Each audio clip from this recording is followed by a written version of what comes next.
two names down here. So I want to think just, well, new to the council.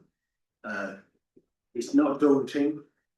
So it'll be hard work if you really want to get involved. Yeah, so I'm going to pray for you and pray for our meetings and as we engage together in the work of Ilfracombe Town Council. Let's pray. Heavenly Father, we thank you for 3 new councillors who want to be involved in the work of Ilfracombe Town Council. We thank you for each one of them, for where they live and what they do, and we pray that you will help them to be integrated with the rest of the councillors. We thank you, Lord, that the priority on this council is the best thing for Ilfracombe. Thank you, Lord, for our own political convictions. But thank you, Lord, that on most occasions, those things are put to one side because we want to do the best for Ilfracombe. So we give you our thanks and ask you for your guidance in our meeting tonight. In the name of the Lord Jesus Christ. Amen. Amen. Thank you, Jeff. Well, we'll move on to the agenda. Item 2, to receive and consider for approval apologies and reasons for absence. We've got apologies from Councillor Schofield, Councillor Newland, and potentially Councillor Irwin, because normally he would let me know, and I've not made him know. Potentially, yes. So. Okay, so very good. So moving on to item 3, to receive and record declarations of interest. Any declarations of interest? I haven't, but would it be worth explaining to the new councillors what that means? Yeah, so it'll be in your pack, but you'll have a declaration, registrable interest, declaration of registrable interest, which I think the 2 of you at the moment have filled in, and Sean, you've received yours today. It's basically if there isn't any item on the agenda that you potentially have a conflict of interest in, or if there's a pecuniary interest specifically, you must definitely declare it. And it is the responsibility of the councillors. It's not down to me knowing what's on your form. You do have to just state it at that point and fill it in the book as well, so that we're aware. And then you may be asked at that point to leave the room, or you may be invited to stay. That'd be at the discretion of the chair and what the subject is. I declare interest in 14.1 submitted by Councillor Elliott. It's obviously professionally unworkable. I have no on the sheet, but I do have to.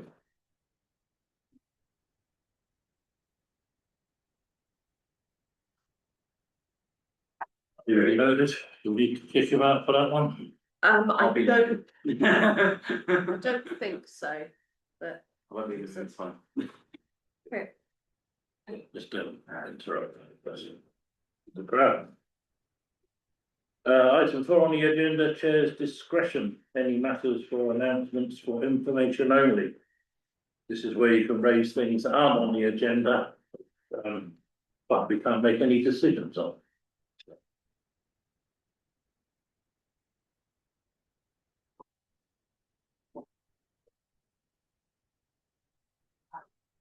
Anybody else? No? Good. Is that it?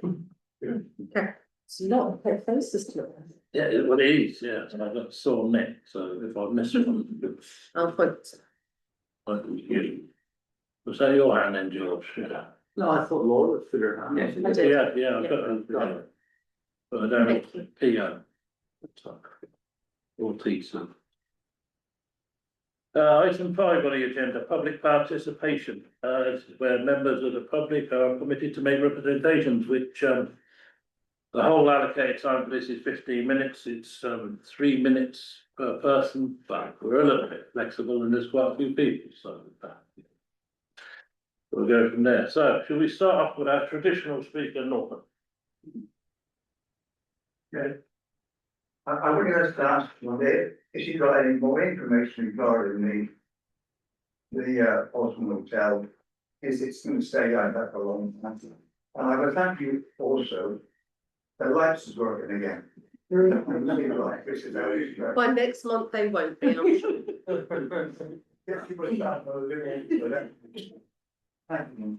I don't have any more information on the Osborne Hotel. We have an European Regeneration Board meeting on Wednesday where we'll have the lead planning officer, so we'll raise it again and ask for any updates. So we'll feed that back as soon as we can. Yes, you can have it staying like that. You can, but I know I do appreciate nothing to do with the up and down council. Yeah, But I bought the thing to finish it. yeah, it's always on the agenda at that meeting, so we will keep raising it, and North Devon Council I know are pushing more information, so we'll let you know as soon as I've got any more. Thank you, man. Okay, Heat enough? lots of bodies. Yeah. Right, who'd like to speak next? There's a narrow road, footpath really, that runs from Wilder Road to Jubilee Gardens or the southern slopes. And it's been impinged upon by the Wilder Brook. Could you tell me who has responsibility for that road? What's the status of it? And it's actually well used. I use it a couple of times every day. Until it's closed. And I think a lot of people would like to see it moved again. This Not is, least because the barriers keep being used. yeah, so this is the road, the walkway that goes down between what is it, Golden Coast site and Runnymede Road, basically. That's right. Yeah. Ah, Yes, yeah. It was closed at a point where there were storms. I know that there's conversations that are going on between Devon County Council Highways and the landowner. The culvert, I think, needs to be moved if I'm not mistaken, but I don't know where the situation is with that. They've obviously closed it because it is a health risk, because it has eaten away at that road. So it's become really undermined. So it would be far too dangerous to have open. I'm sure that I've got one of our officers who isn't here today, but is always in contact with Devon County Council Highways, and we could potentially ask Sarah to approach. What is it you'd like to know? Well, When is it gonna be first of all, I fixed? want to know whose responsibility it was, and whether that is something that's going to be done about it, and due course, obviously, it's a big. I think it partly depends on the landowner, Devon County discussion, so it'd be a long due course, but I can ask. I mean, my guess is that it's, the landowner, he won't own the road. No. So I guess it's. But it's the brook is undermining the road, so strictly it's sort of off his land. We'll follow it up, but that's okay. Thank you, Mr. Rowe. The culvert is there's some debate about it being between the Environment Agency and Devon County, so the culvert strictly speaking is an Environment Agency issue. The landowner, as you quite rightly say, has been told that he has to make certain things right. They can, if it was being done properly, there'd be a massive design and it becomes hugely expensive, this, that, the other. The last I've heard is the fact that the Environment Agency would be happy with a few sandbags just so it doesn't get any worse. Where that accommodation's gone since, I don't know. You notice that the site is now being cleaned up and there's a fair bit of money being spent there, so I don't know if there's progress on from that, but it's one of those things where everybody's responsible and nobody's responsible, unfortunately, so there we go. So, any more on that one? So who'd like to go next? So mine is also a similar sort of access question, but mine is to do with roads and overhanging hedgeroads and stuff to the effect of. I can imagine that the words Devon Highways, County Council, Town Council don't all go in the same sentence, but it's part of this town. The particular stretch that I'm referring to is up St Frank's Road, beyond the back of the old St John's Ambulance building.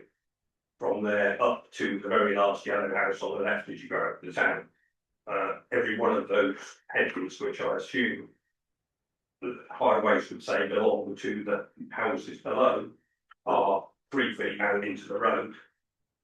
And I don't think that it's correct that larger vehicles, lorries, buses should be used as hedge trimmers. You can't get too past each other down there. The centre of the road gets long because they're continually out that way. It's bird nesting season at the moment, but it isn't always bird nesting season. Maybe some ducks could be lined up. And the 1st of September, the hedges could be put back into the gardens they belong to. Yeah.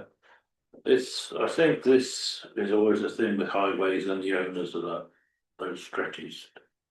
Did we ever decide anything on that? I know it's been debated for some time.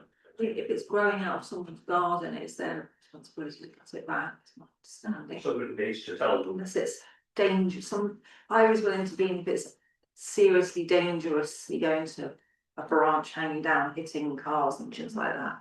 But that will only be an emergency. Yeah. I can't, do you mean as you go up out of the 30-mile-an-hour limit before you get to the 40? No, Do you mean I back? mean, on the turning from such Walsall Granites Road, then you've got a couple of buildings on the left. From there to the last yellow house at the top, that section all the way up the opposite Cairn Road, back all the way up. If you drive up there in a car, Yeah. it's okay.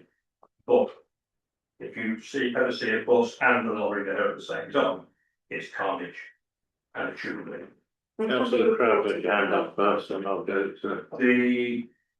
You're quite right, it is the householder's responsibility, and in the past, there have been talk about writing the householders. However, what's previously happened with when Martin was NHO, and I'm not sure that Alex is if you had a chat with Martin, what we've done is we've agreed that it's probably too dangerous to let Doris run about on the A361 with a hedge trimmer. So the county council has previously hedge trimmed that hedge as a matter of not so much safety for traffic, although you said that's a right road, but the fact that if Doris had to go herself, then it's likely to be dangerous on a main road. So that has been done before, Sarah. If you ask Alex, if you could ask Martin, have a chat with him. Hand up at the back. Sorry, no, I was just going to mention, obviously, I don't live on a main road, like St Branch Road, but I live at Falls Park Road, and I know in a communal block of flats, and I know that quite recently we had a letter stating that we needed to cut our hedge because it was overhanging the pavement, and we went and cut it. So it's straightforward, obviously it's a bit different if it's trees, but we had a letter from presumably a member of the public complaining because they couldn't walk their dog with whatever, and then when they cut it. So. I was going to jump in, if that's right. Please jump. We've had a meeting with Devon County Council officers. It's a good 6 months ago, but at that meeting, it was very clear that they will enforce, like they have done with yourselves, if it is the homeowner. So they should be enforcing. I'll make sure it gets raised at the town team meeting because we do try and make sure that Devon County Council officers, our highways representative is at that meeting. That's where we kind of get all of that done. But Devon County have said that they generally, hedge cutting is not one of their priorities. But I will take Councillor Crabb's point that being a main road, that is something that we need to consider. So we'll feed it back as well. And obviously Sarah, I'm sure will too. Sarah. And have they been reported on the council page? Because you report overgrown and obstructed vegetation. No. So if it's logged, The the more that's logged and reported. That's fine, we can do that, yeah. Anyone. Yeah.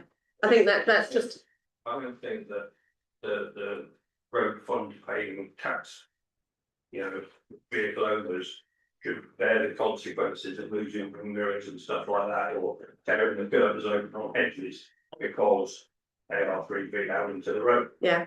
And I appreciate that, but I think Sarah's point as well is that it's you can very much report it to us and we will report it on your behalf, but please do feel free. It is a public thing where everybody can report themselves. So, and the more we report, the more that we get back from Devon County Council and North Devon Council across the board, because if they don't know about it and we don't always know about it, then nothing will get done. But yeah, and I'll do the same. We'll do the same tomorrow. Good, yeah. So, any more from members of the public? No. Yeah. Mine is about the beaches in the area, to be honest. The tunnels is now closed to everybody. is it time that we should now start improving the other beaches? So access to the White Pebble maybe and the other beaches, or I know this probably won't go down very well, but maybe we need to look at a compulsory purchase order of the tunnels if they're stopping everybody going down there and then making it for the elite. Okay. We can note that one, I mean.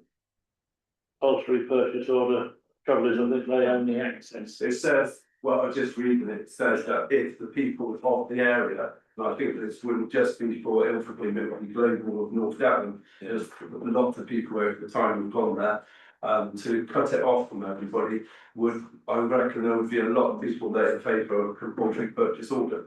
Yeah. It makes it sorry, just so.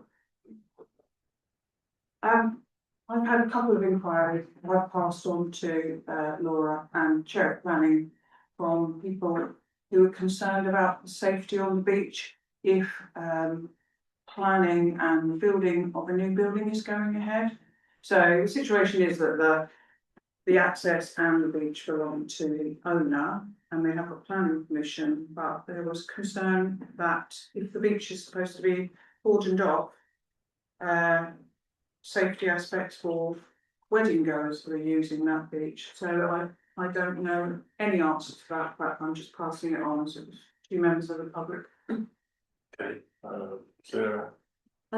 Just on beaches in general, I saw that there's been a clean up and a paint and a general improvement of the shelter at Rapparee. I think the water quality is not very good, is it?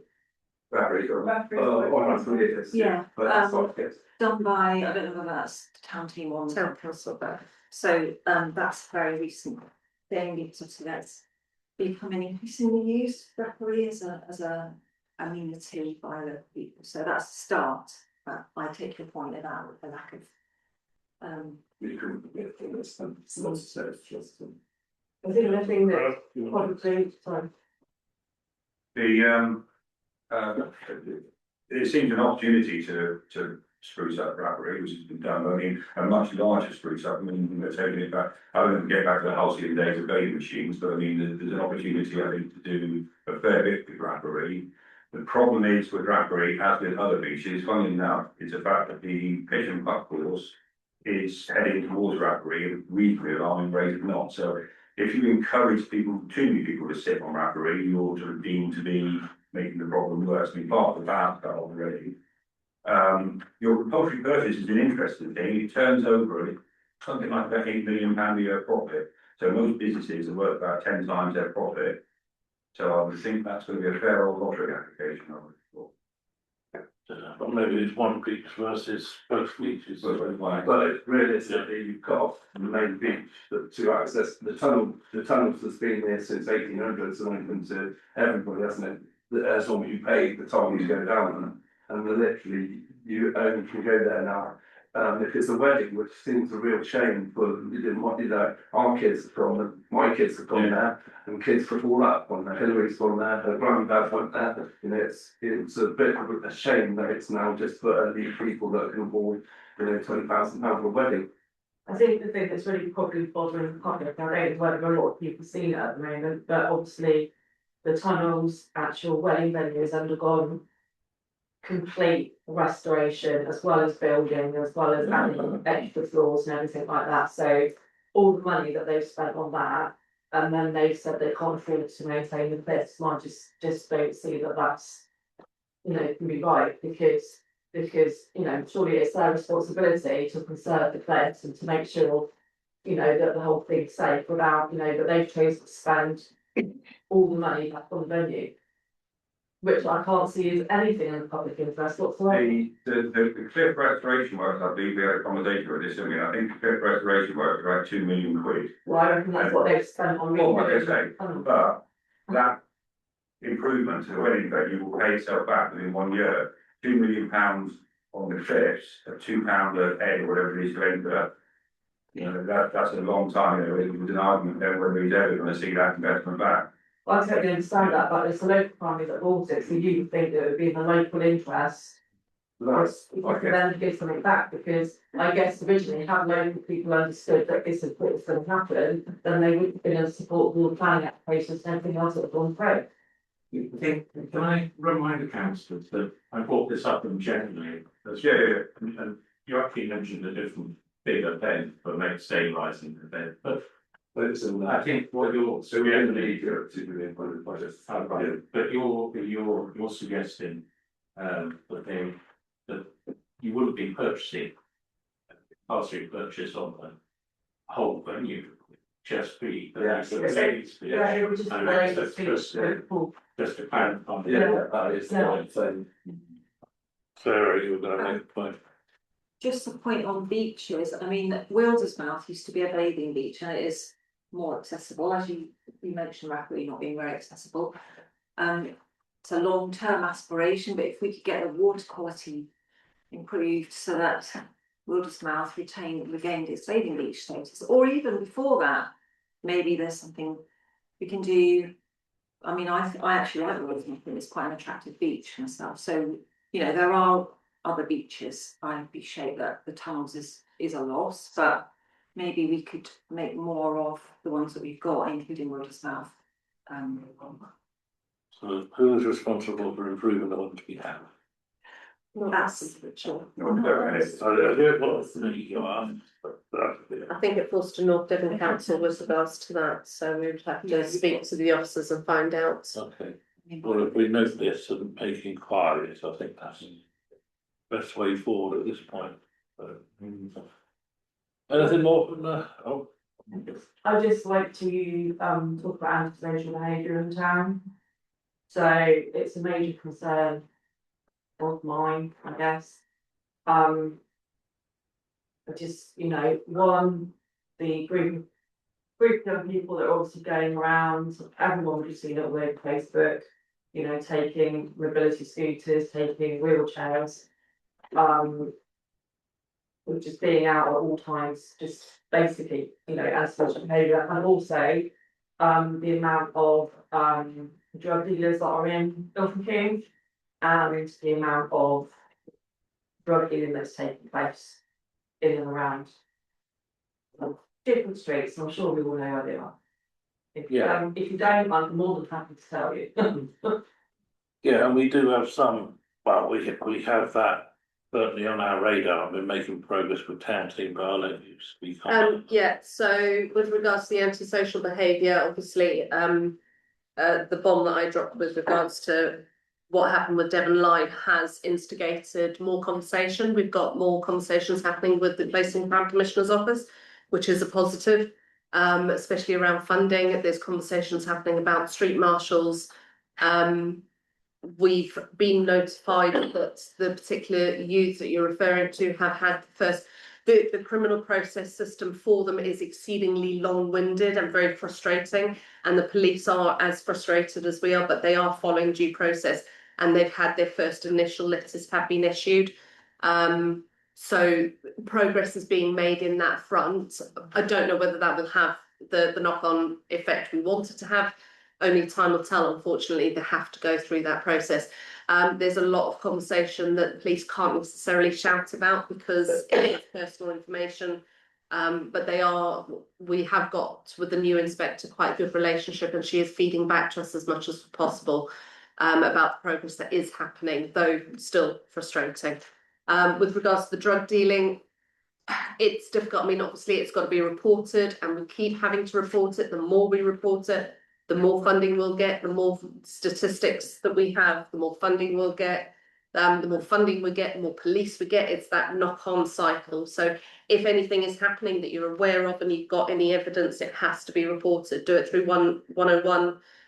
If it's a crime at the time, ring 999 straight away. Please don't feel that you can't. Oh, I did, and they said, "Oh, would this person like an ambulance?" And I'm like, "No, well, I need to see the police." Because they're actually smoking crack. That's the unfortunately that's the system. You know, much as we'd love to change it, we have to just try and work within the parameters that we've got. But keep reporting it, and we are working with police. Sarah. And just to add, because obviously these are children who should be in some form of education, and And that's another part of the issue, because it's a multi-agency thing, with lots of agencies involved in Probably their like our care. schools, so wouldn't we? I'm meeting this week with the inspector and the head of inclusion and learning, because obviously Devon Council have a responsibility towards children in mainstream education, and even in those who are electively home educated.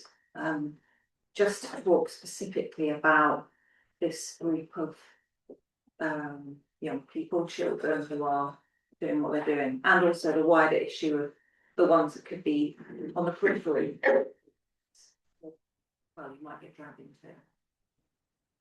Yeah, we are trying to do what we can. So we're not ignoring it. Pardon? They're not ignoring it, we're trying. We're trying with the parameters we've got. We've got a youth club that's just started. We're engaging with kids that are on the periphery of that group. And I think if Charmaine's right, we've got our lead youth worker is doing training to go out and engage with people on the streets as well, so not just within that environment. So if you turn around and say they're children, so it's all right to go and steal people's things. Oh, and I'm not condoning, I don't think anybody in this room is condoning any behaviour And their at all. parents should be falsified evidence, parents should take it on board if their child's going out doing that. This sort of stuff, I'm just saying, you can't just say that this is all right, because that's what's happened on for a long time, people have just been said, oh, that's what their children, and that's where we are now.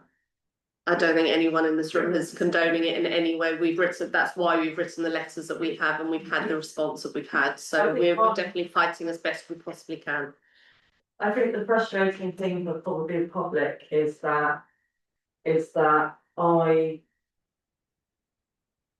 know of others that are already within the youth justice team. That have done far less than what these young people are doing. And that is my concern. Yeah, this assures they are moving forward with it because of the Devon Live article and the responses that we're reaching, so. Thank you. Any more from the public? Thank you, right, we'll move on to item 6. To determine which item, if any, of the agenda should be taken with the public excluded. Do we have any? No. Does anybody want to go? You don't have to stay for the whole meeting if you don't wish to, just. Yeah. Steve, can you do? Yes. Thank you.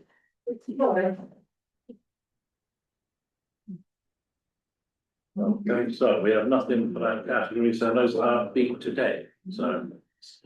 Item 7, to adopt the minutes of the full council meeting held on the 11th of May 2026.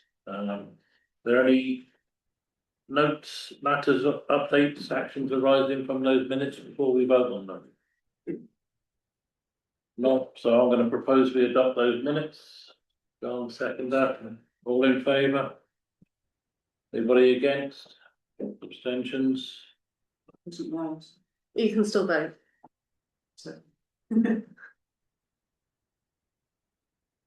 Right, minutes of the staffing committee meeting, so no one approved of recommendations. It was a regular meeting held by myself and the staffing team. There were no specific points that require approval from the full council in those meetings, so there's no recommendations for us to vote on. So, we'll move on to the minutes of the planning committee meetings. Which is Jim. Thank you, Mr. Chair. Can I put before you the minutes of the planning committee meeting for you to note and approve? There were no recommendations. Any questions? Right, minutes of finance and general purposes, of which we have a variety of subsets, so I'll hand over to Trevor for that. Yes, we've got loads to agree and recommend out from another FGP. I think probably it's the easiest if we take each one in turn and vote on each one. It's all fairly straightforward, fairly formal stuff, but I'll say a few words about 10.4 when we get that far, just to background. Particularly the council.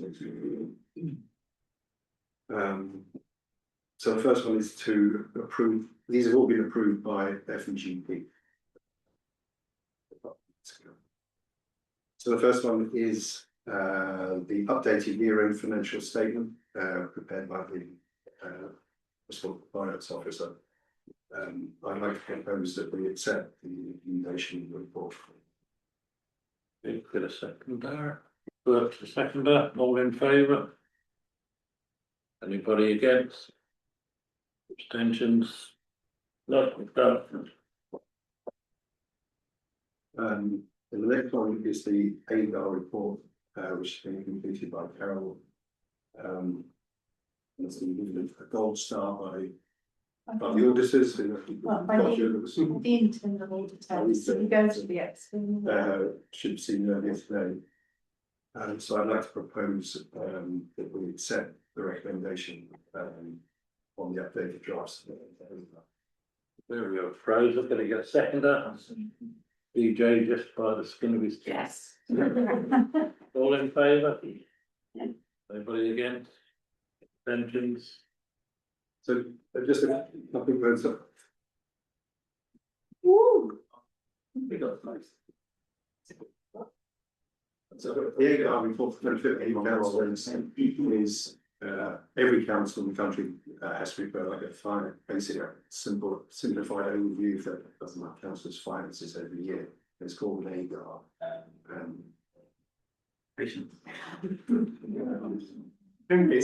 It takes ages to do, and then we see a draft, and then we go through this time of year.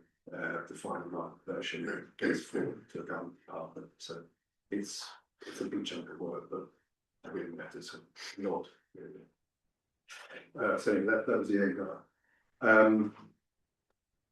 The next one is about the reserves. So this is the updated reserves following the last meeting we had. So I'd like to propose that we accept the recommendation that's on that. So, Seconder, George, all in favour? Anybody against? Abstentions?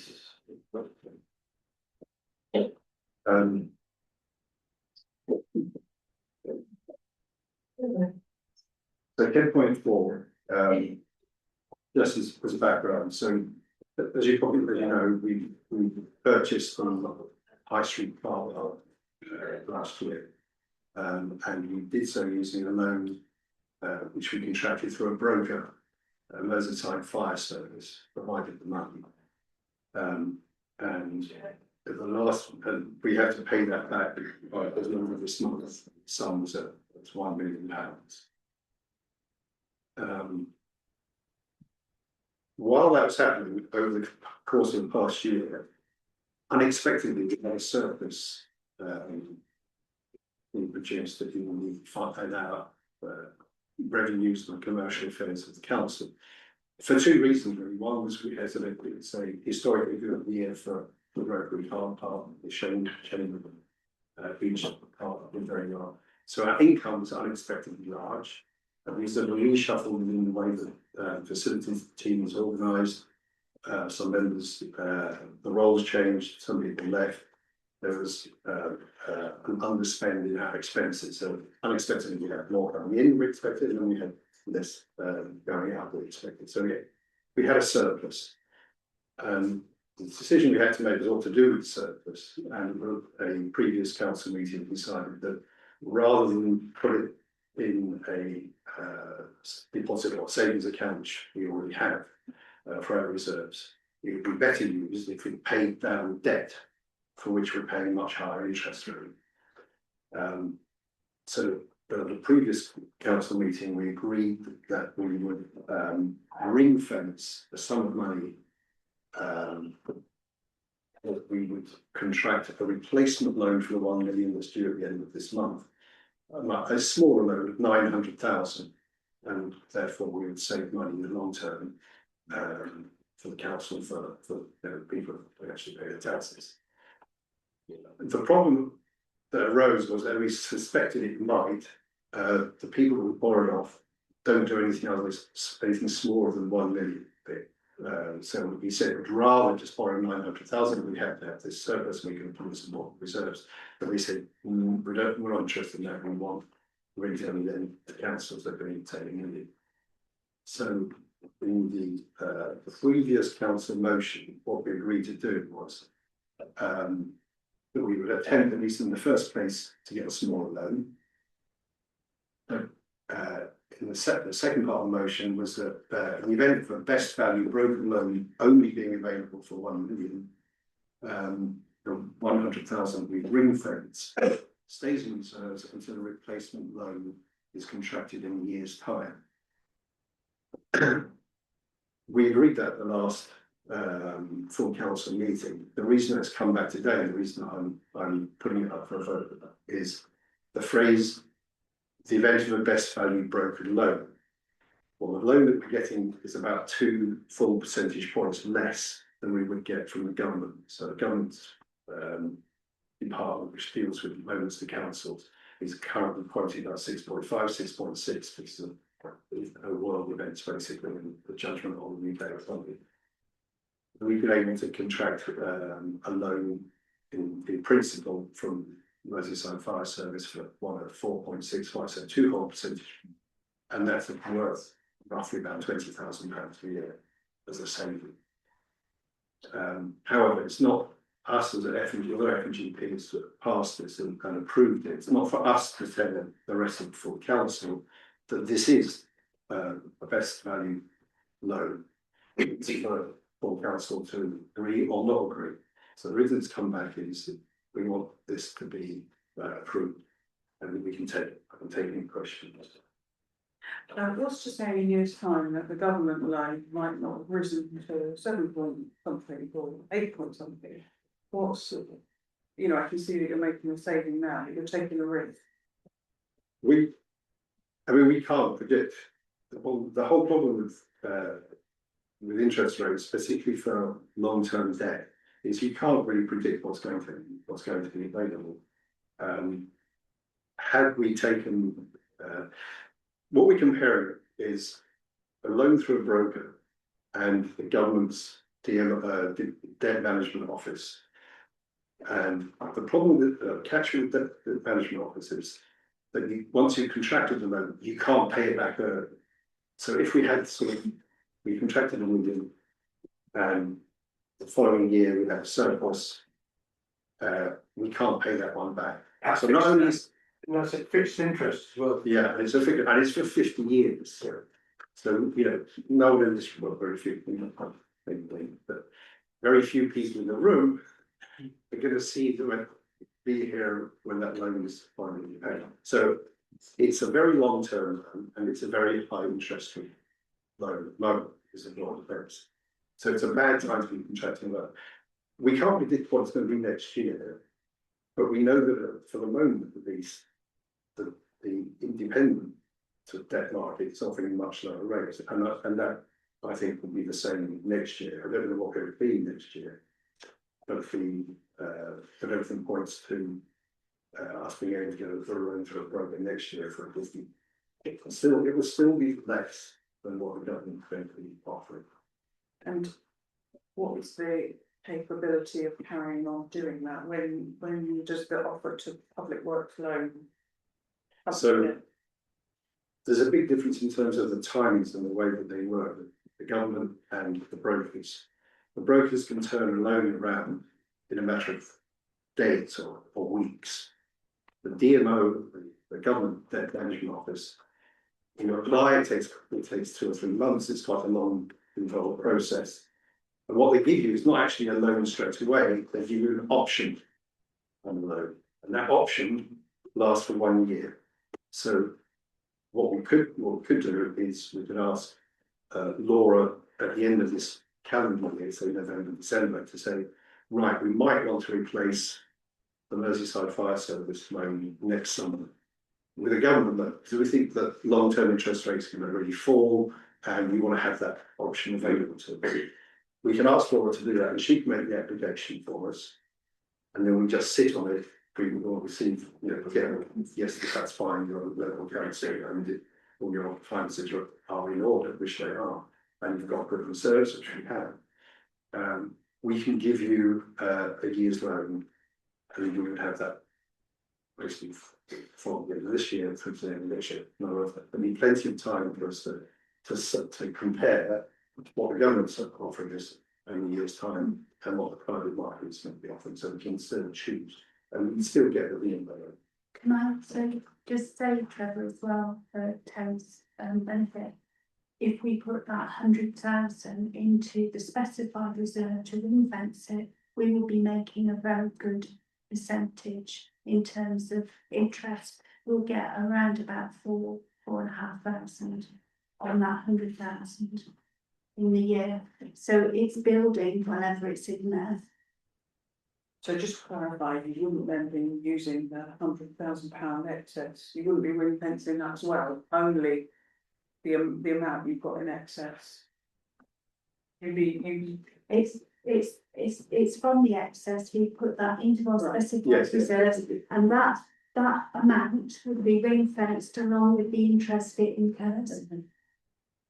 So what would be advantageous would be that in a year's time, the long-term interest rates have come down and you decide, for a year loan, I don't think they will come down.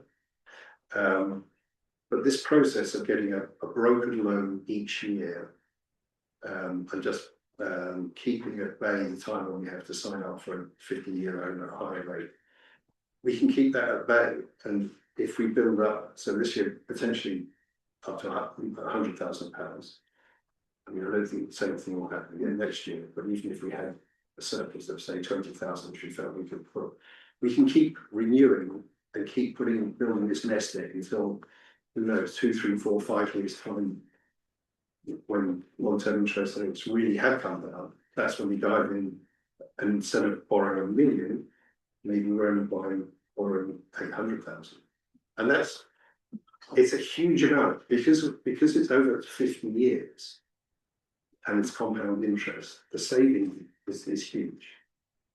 So, Oh, sorry, no, I was just gonna say, to answer, I think what Terry's saying, that if you recall, it's kind of before again, the whole point of this is if you have a DLO, every year you pay back a fraction, you are paying a little bit back. Whereas if you keep rolling over $1 million, you clearly still quarter $1 million down. So that was always our intention from we didn't think we put £100,000 in year one. I mean, that's a bit of a bonus, but we always had a view that whatever these savings were would go in. So it's like chipping away at your principal, so that when you, as Trevor said, when you come to borrow the loan, if you do ever go for a long-term loan, you are then looking at 750, 800,000, rather than I think the original was 934,000. 958. 958,000. We won't ever borrow 958,000 off of the government. It would only ever be 858 at the moment, or 828 the year after we bill up. And bear in mind, we still got the collateral, we still got the car park. So I mean, if it all goes pear shaped, we've still got the car park that we could sell. I mean, it's not going to get to that, but it's there if we had to. and the thing is that the car park is bringing in money. Yeah. I mean, it's not. I mean, it's very fine. 50 years, parking charges may have gone up already. No. The difference, which is a point that Dan made during his period as mayor, is that being a council rather than a business, there isn't like a maximum profit target that we have to hit. You know, if it turns over £89,000 and our costs end up being £88,000, we made £1,000 for the council. That's fine, but a private buyer buying the they're never going to take that. Making money for us going down. Yeah, I mean, can I just thank you for your work, very emotional, straightforward, but I'd like to second it, and I think in the future the council will look back at it on this decision and thank you even more because they'll be making loads more money. So yeah, I'd like to second it. Okay, so we have, that's the proposal, yeah, so second, all in favour. Against, abstentions. Right, last one, Trevor. Last one. Might have You- Or this one. Okay, so I put through a proposal to FMGP for putting doors on the toilet doors of Heel Bay and Brimlands, that they're the two sets of public conveniences that we currently own. We don't lease, we actually have had them transferred from North Devon District Council. Obviously, it is the value that we were looking at was around the £60,000. We've been very lucky because we've obviously not. We've budgeted to have all of the toilets handed over, and North Devon Council very kindly haven't handed them all over. So we've obviously saved money over the last 2 years in doing that. And the main ones that we were going to put doors on, which was the harbour, obviously we haven't had those handed over to us, which is obviously we've still got ring fenced money for toilet doors for that. It is still going to have to go through a procurement process. So I have got costs from a supplier. Because it's over a certain value, we have no choice as council through Transparency and Procurement Act 2023, which recently got updated in 25. We have to go through a certain process, so we'll have to go out to tender. But the recommendation is basically to investigate that and to agree that we should be going down this process and be looking at putting toilet doors on. Number one, to help with vandalism. Number two, to obviously try and improve what's there. It's not just about money making. It is about investing back into what we've got and trying to make the best of what we've got. So Right. Is it a main payment toilet door like it is in Linton, or are they individual? they're individual doors. So very much like, so yeah, they're I haven't costed out coin versions, I've only costed out card versions. Coin versions add an extra £3,000 per door just to have that facility available. But they are individual doors, so that wouldn't change. They would stay as individual doors. So you wouldn't have that whole turnstile issue or people. I mean, obviously, it's not foolproof. You know, families of 14 do hold doors open for each other, but I mean, I think we need to put these doors on as soon as we can, because it's always been in our plan going to toilets. But don't underestimate coins. I thought no one would do coins, but I haven't worked in this area for the last year. People use coins. well, Yeah. I think the fine tuning of exactly what we go for, we can negotiate at the end. But at the moment, I've tried to go for a maximum initial idea of what we're going to spend. Councillor Just bring that one, jolly good idea. thank you so much, sir. Well done. I'm trying to think of a way to crew bar into a mention, or can we have sanitary bins out here as well? Yes, I know that has been discussed, and I know that has been fed back to me.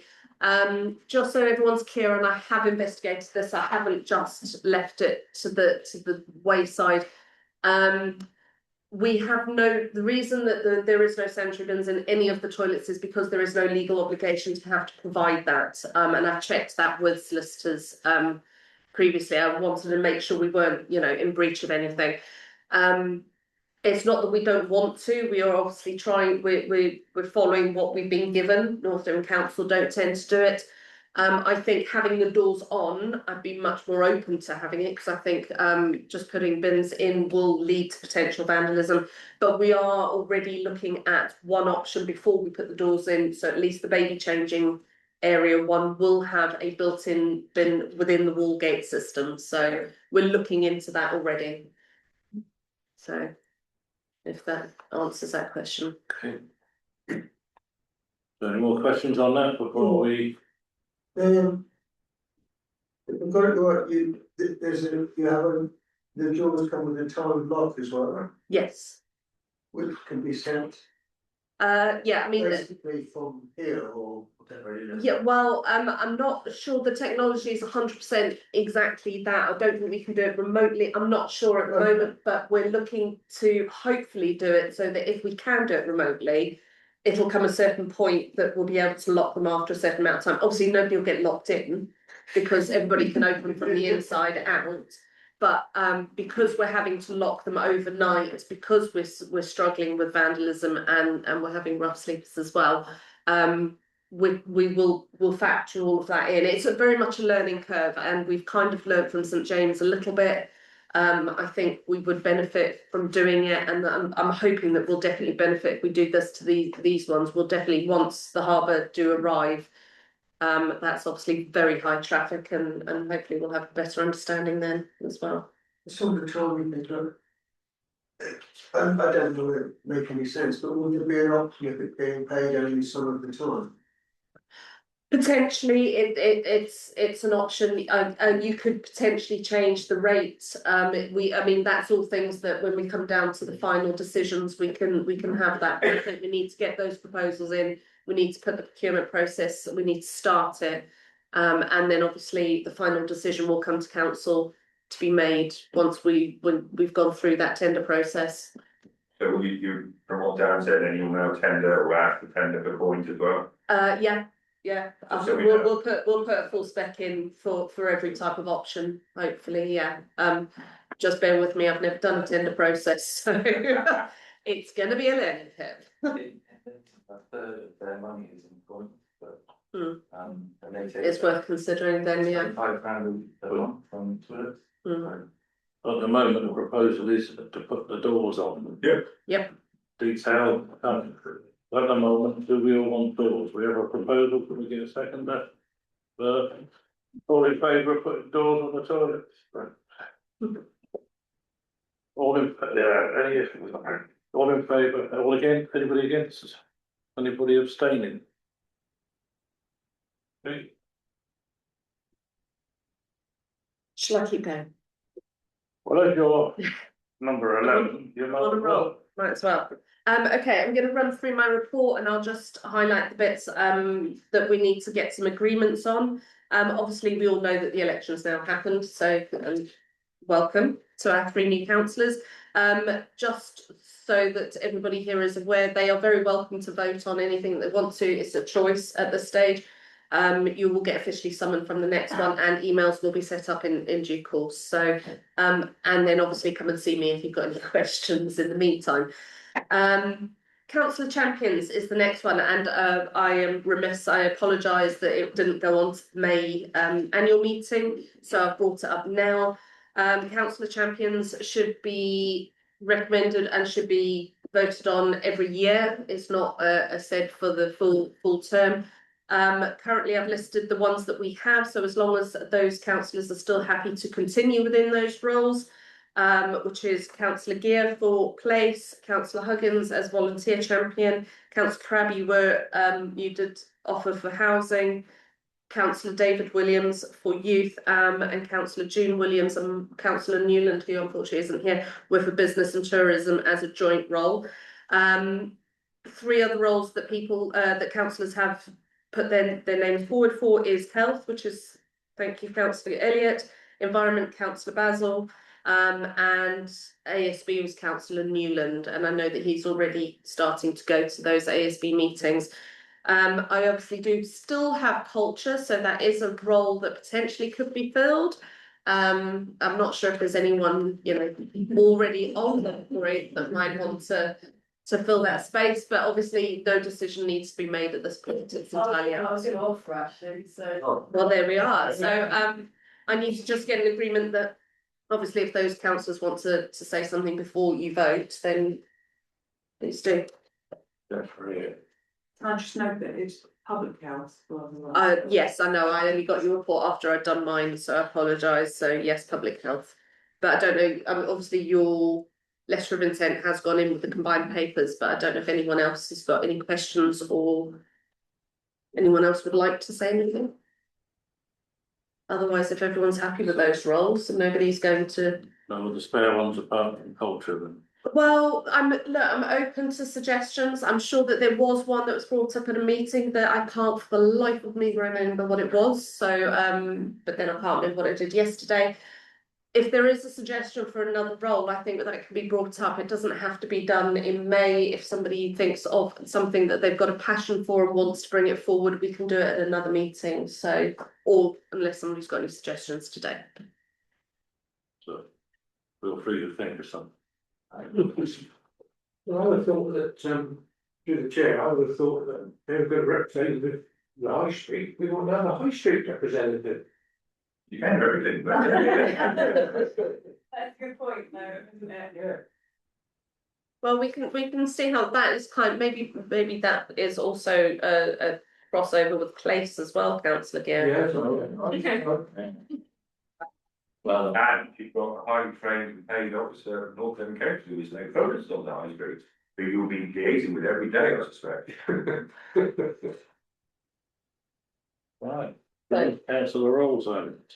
So if everyone's happy as they are, I just need a, Okay, Proposal. so everybody, the proposal is that, as you've just heard, those people are gonna be re-nominated and adding to. So I'll propose that for a seconder. Councillor Williams, all in favour? Anybody against? Abstentions? Not done. okay, right, I'll keep going. This was raised by somebody and it does get sorry, excuse the pun, does get flagged up. I couldn't think of another word. I know, I'm sorry. But it is something that this building always used to have a flag as a government building. It got removed at the time that the CCTV was installed because it had an interference with the CCTV. We're suggesting that it can be brought back. I think the only cost implication would be the cost of the flags itself, as we have the poles and we have the fittings. So I leave it to councillors to debate, discuss, agree or disagree, and you can agree on one or two. And the picture is for illustration purposes only, obviously. Not. Absolutely. It's the government building, sort of a government building. I think that the Union flag should be flying from all government buildings. And personally, I'd rather see the one rather than two, just one. Like me, you go to France, Belgium, anywhere on the continent, all places have got their flag outside the front door, and I think it's a good idea. Okay, councillor Elliott. Was this a member of the public or was this in some other forum? I think it's just been in general discussion through various forums that it used to be here and it isn't anymore. So there's no one particular Just one person that's raised it. It's not been. In the current time. Yes. Controversy, if somebody wanted one off, that's what. I appreciate that, and no, it wasn't from any of that type of source. So Okay. Councillor Williams. Just to say I'm in favour of the Union flag and Devon flag because I'm part of Devon. So I think both flags is a nice ambition. That's just to make the voting more interesting in a minute. Oh yeah, I propose two flags. I have to one. Councillor Gunn. As some of you may or may not know, I work for a refugee charity, and this is a period of very high hostility for people of the global majority and groups of individuals that have where that flag has been weaponised by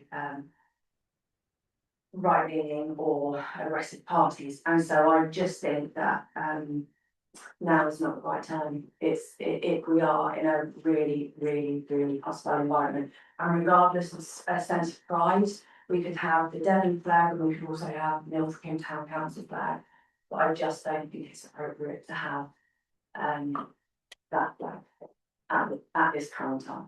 Okay. Yeah. Because we should Culture. all of our people just.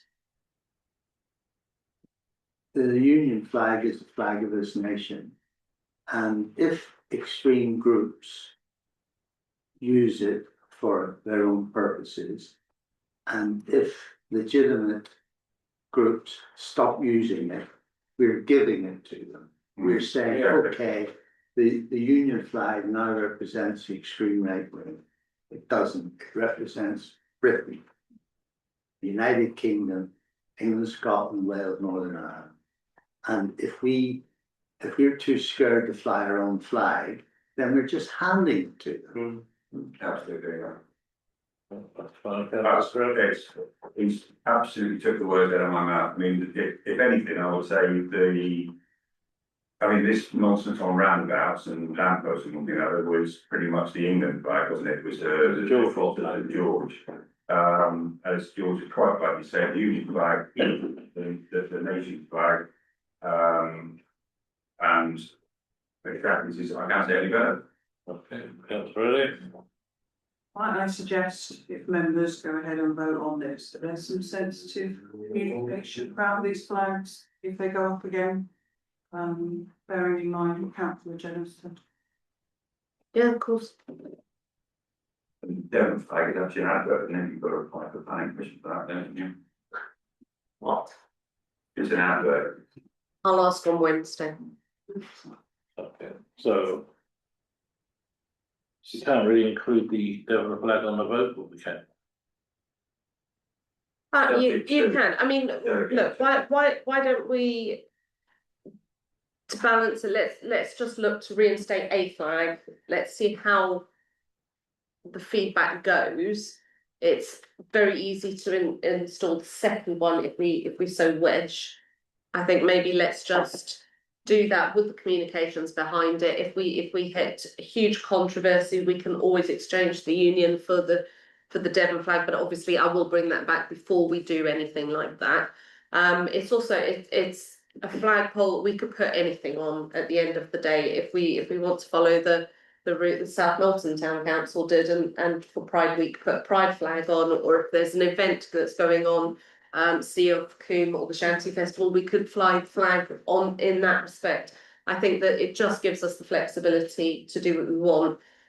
Let's start with the one, Chair, and then see how the feedback goes. On flag or on pole? Sorry, is the motion for a flag pole or is it for a particular flag? I hadn't actually considered that, I'll be very honest, councillor Elliott. So I think the motion I said was to reinstate the flagpole and flags. You can alter that motion, I guess, slightly. It's my recommendation, it's not my proposal at the end of the day. Say that I propose, or I might submit an amendment, if that's a thing, amendment that we do correct the flagpoles, which we got all the bits apparently, and the default flag will be the Union flag, apart from times when the council feels it's more appropriate to fly the Devon flag, the Pride flag, the sea shanty flag or whatever, but the default will be the Union. Okay, so we have at the moment an amended proposal. Did we get a So it's second? the only proposal because mine is never a proposal, mine's only a recommendation. Okay, so I stand corrected. We have One one. vote, I think, at the moment, I think now. Yeah. Do we get a second then? Councillor Williams, all in favour? All against? Abstentions? Are you against or abstaining? Yeah. Sorry. Abstention now, sorry, yeah. That's okay. Right, we captured that. Yeah. Right, I'll try and move on to things that are slightly less controversial. Right, solar panels. Solar panels were damaged on the roof of this building. I think it is something that we need to consider and need to work on. Unfortunately, much as I'd like to, myself and Gavin just do not have the expertise. And I'm appealing to my councillors that is there a possibility that a working group could be put together to help us just get to put something back in place that that somebody else understands, because Get any power at all? currently nothing, no. And I think Steve actually went up there today because the aircon's broken and it's a bit of a shambles up there. So we really need to start looking at reinstating or fixing. So so if that's okay, so I've got Councillor Crowd, Councillor Gear, I'll put myself. Councillor Jenna and Jennison. You guys have made it really easy, haven't you? Jenna and Jennison. Anyone else? Fabulous, right, I will email you all in time and pull a meeting together, so thank you for that.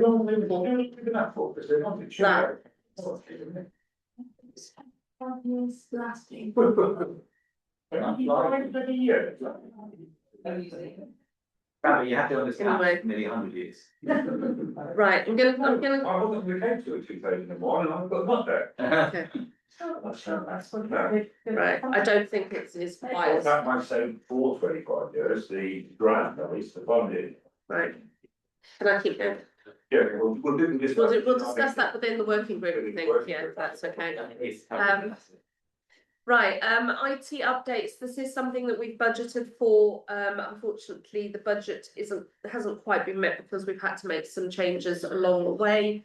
So I just need an agreement, either agree to option one, which is to replace all 6 laptops with the budget that is available, which is the £5,513.46, or to replace all 7 as per the quote, but that means you'll have to take an additional £308 out of somewhere. What happens to the old ones? What happens to the old ones? I think we keep them, don't we? Yeah, we do, but they're not great at all. We've got a drawer full that are there, but they're not great. They're on their last leg. I'll check them all with you. They need to be that. Okay. Need to get. Something about hard drives.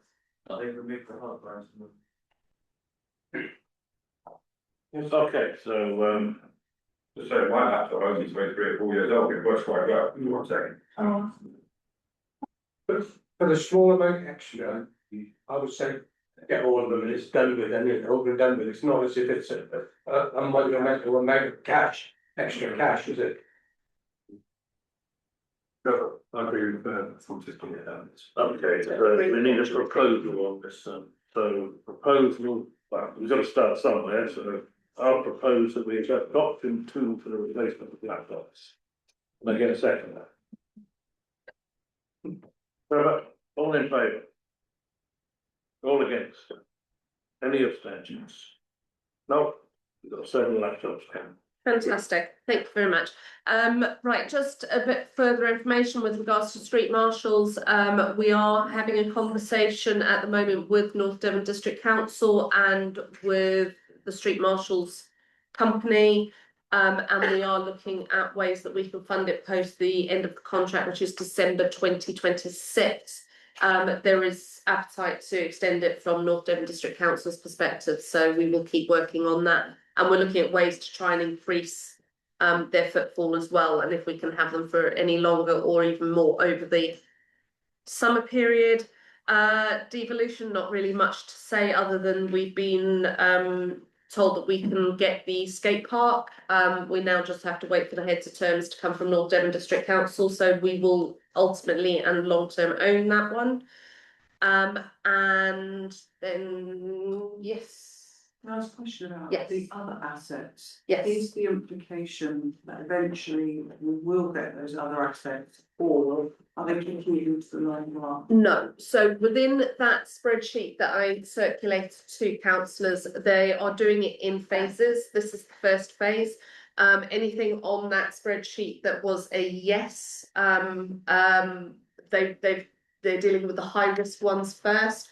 The next one they'll do is the yes, but not the priorities, and then they'll move slowly down the list. I've already spoken to this chief exec at North Devon District Council to ask, because there is another particular building I really would be keen on getting, which is the Vision Centre, because we already administer it and we do an awful lot of work.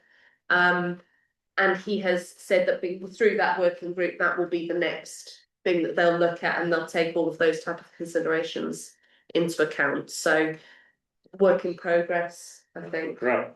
For information, at the SNR meeting, the land surrounding the skate park was put in the skip as a no, we will not have it.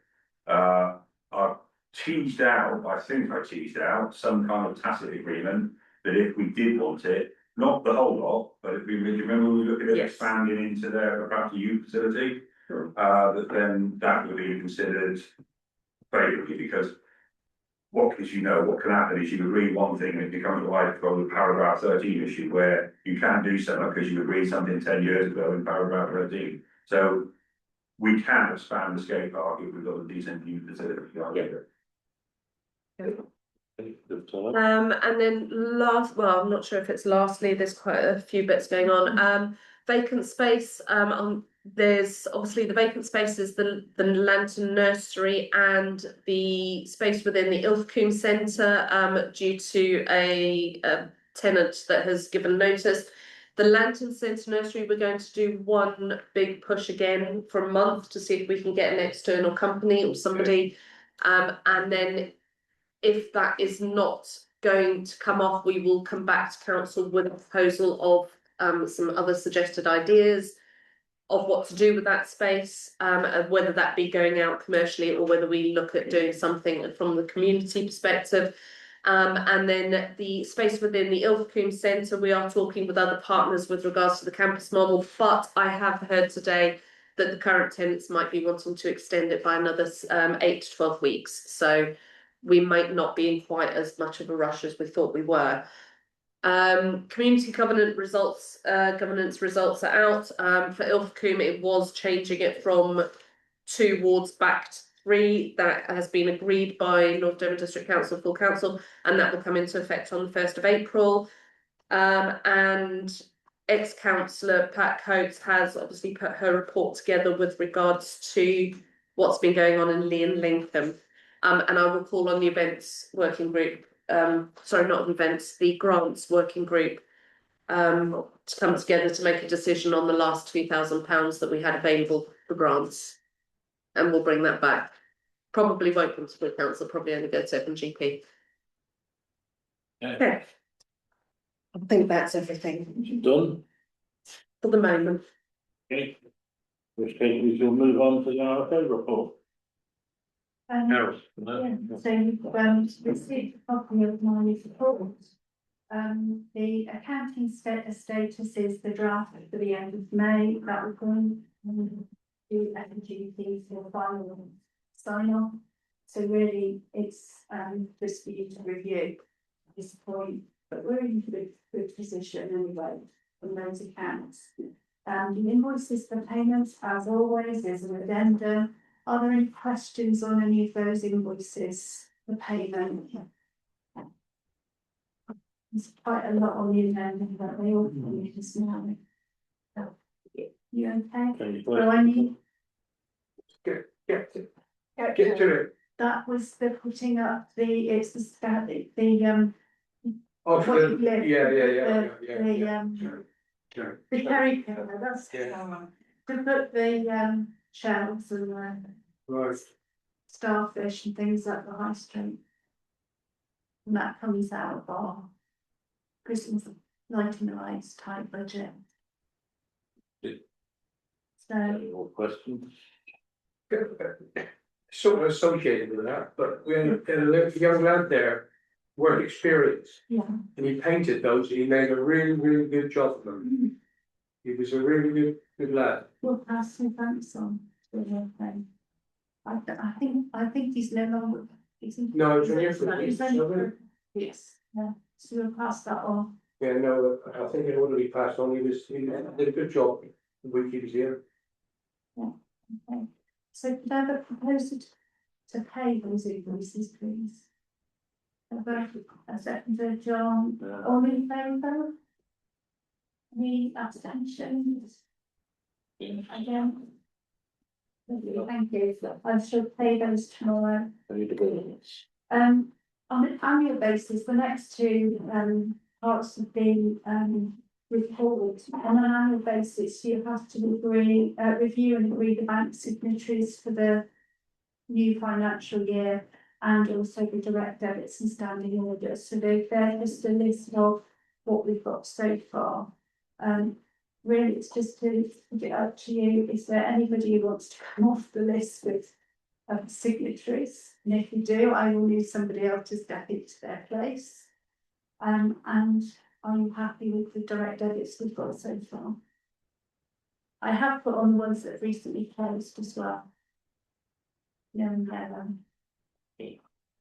So, I don't like objections, so the proposal is for those that are the study.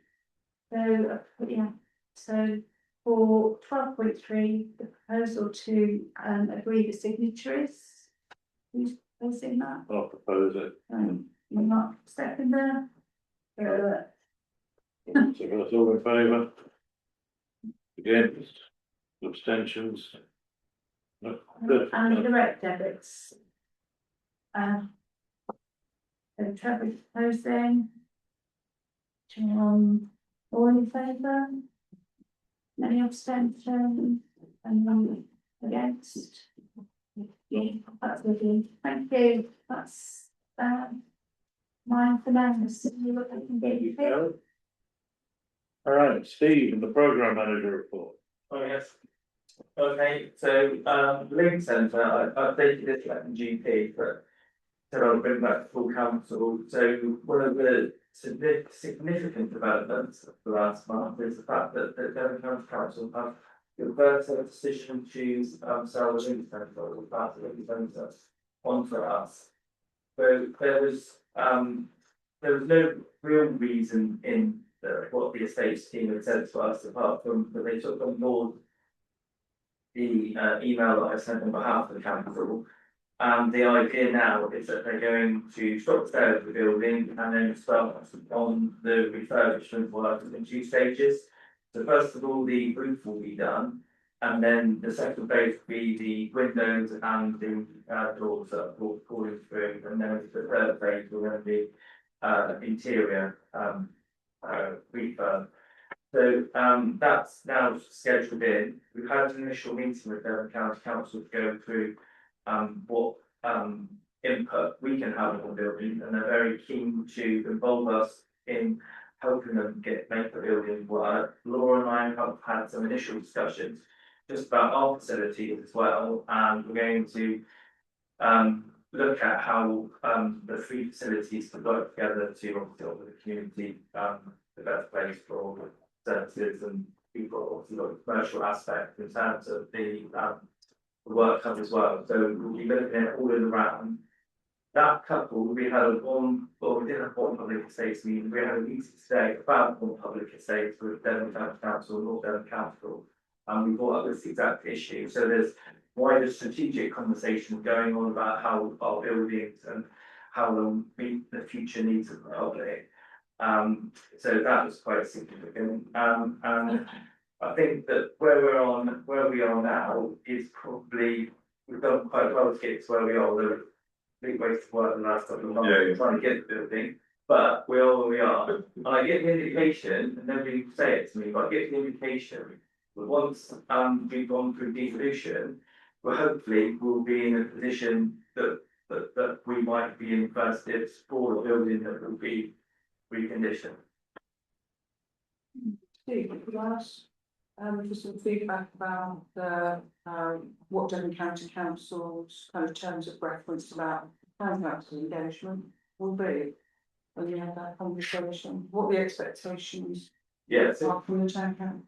So where it gets complicated is we've dealt with so many people with different hats. We spoke directly to the estates team, but we can only focus on the building and the usage in terms of like money and making sure it's used well. And they're very much focused on us being quite involved in that and pushing that further. So from their point of view, yes, we're probably at the front of helping develop the idea of what can go in there. But that's in one department. And then this is where we've been snookered. There's so many facets to the sort of whole process in this. We might end up coming against another department that might then say, well, actually, this is what we support. But the fundamental thing is they agreed to keep it for the community. It's really great, but I just wondered going forward whether their expectation is on us to run it and broker it, and there's implications around staff time and etc. I think we get that view, but there's a willingness throughout that we make sure that it's part of the wider campus models for the game and then use the community. Thank you, yeah, I mean, this is good news. I did see the cabinet member today and thanked him for his part in playing in releasing the building, so thank you. And just what you were saying, Steve, about aligning all the different issues, we do have the Closing the Gap group at One Ilfracombe, which is not only talking about the Link Centre, but it also talks about one public estate. So, you know, we are discussing things in and around where, well, that is the whole point of having that group, is trying to bring all those discussions that we cannot really have them separately, trying to bring them together through and get me to she also attending as well. So. Yeah, ultimately those discussions will fall out into that. Great. Other parts, Steve? Yeah, there's only a few more things to note. The PCN contract discussions, got a year left on our PCN contracts for wellbeing services in the town. That brings in good income for the town council and also helps keep on everything sustainable. Those initial discussions went really well, and I've got to present at a PCN board meeting in the next couple of months, dates to be agreed. But though it's from the officer's point of view, actually that we're doing a really good job. We're providing very good value for money. We're linking in all of the other stuff we're doing in terms of one of the town council projects, very much based in the community. So that hopefully will continue. And we're looking at again another 5-year contract, hopefully. But in caveat with that, there might be break clauses year on year depending on funding. But so it's looking quite good that we continue that. One of the important things that happened 2 weeks ago, I said that I would send around the minutes and the financial updates in my last email, where my laptop died and had to be rebuilt, and it's all on there. But I will pretend to send it. I've got it's been done today, so I will pretend to send it all out. And if anybody's got any questions, they can come back to me on that. Emails, so we've been promising to move all of these emails to 365 accounts. This hasn't happened due to a number of reasons, but it's going to happen at the weekend. So if everybody can be ready on Monday for the transfers and any problems, I will be around to do that. We'll see you in the morning. Yeah, very much. We've seen it, it'll be fine. Charmaine, would you like to add anything about you told me today that Charmaine leveraged nearly £50,000 for use provisions in it. So I can't get any credit for that. But not good. This one. Yeah, exactly what Steve said, we were just, because we've had lots of money coming in, for the youth centre or the, I'm sorry, and to the move. So yeah, between myself and Neil, once the 5 minutes come in, we get additional £50,000 worth, which is amazing. And yes, Into the Blue is definitely happening again this year. It's a little bit smaller than it was last year, but we did go all in.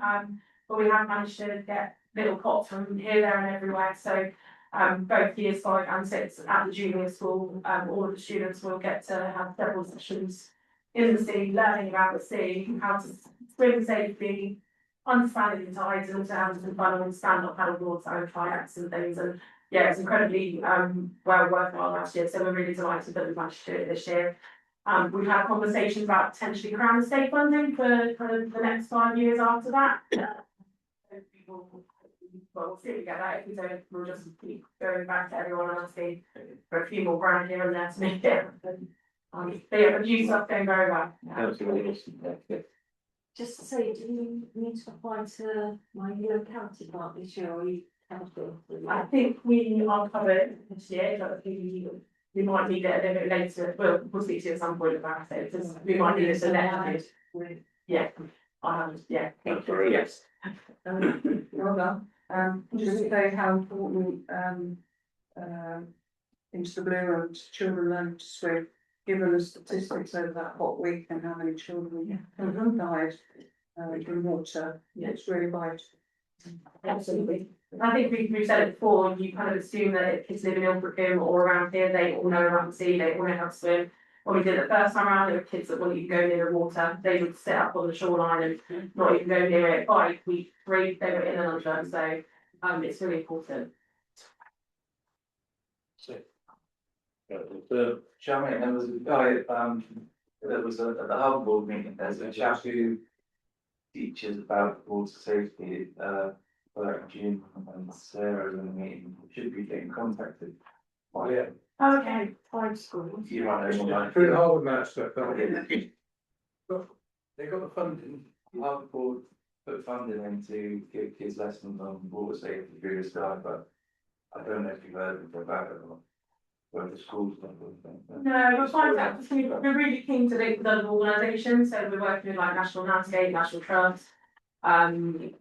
Yeah, so we're keen to work with whoever, because we can tag those on to the curriculum for the kids. So they're not, so it's, I don't know, particularly bad weather, so we've got a really rough sea, we need kind of alternate sessions for them, so, I'll chase up George then if it's come through, Pub Master. It's going to be done at the school apparently. Oh, okay, cool. So if you speak to George, he'll know. Yeah. Thank you. Thank you, Stephen. Charmaine, any more questions? Well. Councillor Craft. If we in blue. You're gonna take it over green. The problem with that is the fact that that census for volunteers that were our employees that are covered with our programme of work within within town council. So through the card scheme and through other stuff, so they're on our insurance and they're working towards our specific projects. That's the reason why it happened, but we think we're back to my brain and have to make that Well, I'm not. better that. I think you should have made that a little bit clearer, because I've got a few people say, Aaron, I might do that, it's might get things like, and I just don't think it really explained that on the Councillor Elliott. I do wish it was extended, because there are lots of people doing such great things and they don't work for bigger voluntary organisations, so it would be nice. I think the issue was communication was a little bit off, wasn't it? So it wasn't a problem with doing that so much as it's nice to do something for the bigger wide voluntary. It's still communicated on that, made it look like ignoring the other volunteers, which wasn't the case. Okay. Right, well done. Let's move on to item 14, reports and proposals from the Ilfracombe Town Councillors, of which we have one, Councillor Elliott, the report was circulated earlier. We have one conflict of interest, or whatever you are, of that declaration of interest, that was it. Yeah, that's right. Not really sure it's a conflict of interest, to be honest with you, because it's really talking about the wider issue of transport, and that includes parking. And the feeling that as a town council representing our community, we don't really have an overview of how to support people, both in public transport terms, with some pretty poor public transport links, and with services being pushed further away, which we discussed previously in relation to health. But also, it's just a reality that living here, because of that fact, a lot of people have to own a car. That's for health reasons. Often, you know, if you have to attend hospital further away, it's for work, we know that, employment, education, all sorts of reasons. There are parts of Ilfracombe that at certain points aren't covered by a bus service at all. After 6 o'clock in the winter on Sundays. And there isn't really any suggestion in this, but it's really to try and see in a discussion whether there's anything we can do as a council to help our community around accessing public transport or parking issues. And this was really stemmed from the proposed removal of, I think it's 8 spaces in St Peter's Park Road. Now, we all recognise that Devon County Council has to bear in mind safety, but the removal of 8 spaces is in central, it's the conflict and competition for parking spaces is immense, and we do recognise that people have more than one car, but in central Ilfracombe, so many properties are multiple occupancy with flats that finding parking spaces is becoming increasingly difficult. But we haven't got this overview where we can comment as a council, or we can look at ways to actually improve the transport situation. I know in the past we've tried a park and ride. It was a bit before my time, so I don't know why that didn't work. Should we be looking to push for residents parking? That's something that often comes up to me. I'm not sure of the pros and cons on that, but Barnstable has it. It seems to work well there. We have our car parks that aren't always full. we have lots of people who have businesses here and that needs to come here to park to run their businesses. But I think margins are tight, so they'll be traffic on the road. It's just difficult, and taking away those 8 spaces will make life hard. And anybody who lives in Central Ilfracombe, and Councillor Coulter there, will know just how difficult it is. Just a point question. Where I live in Marlborough Road, at the bottom of Marlborough Road, there's a taxi rank. The taxi office that used to be there closed about 15 years ago. That taxi rank is still there. I've never seen a taxi on it. But it means you can't park there, and I think there's about 8 spaces there. That are taken up by a totally unused taxi rank. I believe several of the taxi ranks are being adjusted, amended, made smaller. There's a top meeting this Friday actually, where those proposals, just trying to remember the cycles. They've certainly gone through my email to introduce and reduce different taxi ranks. That one should be removed, and in fact it was repainted last year. They repainted that and didn't bother repainting the pedestrian crossing where I almost get knocked down twice a day. I think I could answer, obviously this is the Devon County issue with parking. I raised, when I first became councillor, through the portal, as I'm supposed to do, a request for a review of parking in Ilfracombe, for which I've had a resounding silence, so there we go. It could be pursued. Since then, I hear from different councils in different towns about parking permits and the pros and cons. In that Barnstable's got bits, North Barnstable's got some areas that are under parking permits. South Barnstable hasn't got any apparently. Just depending on, I think at the time whether the county council wanted to push it through. The one in the north did, the one in the south didn't. And some people feel it displaces parking.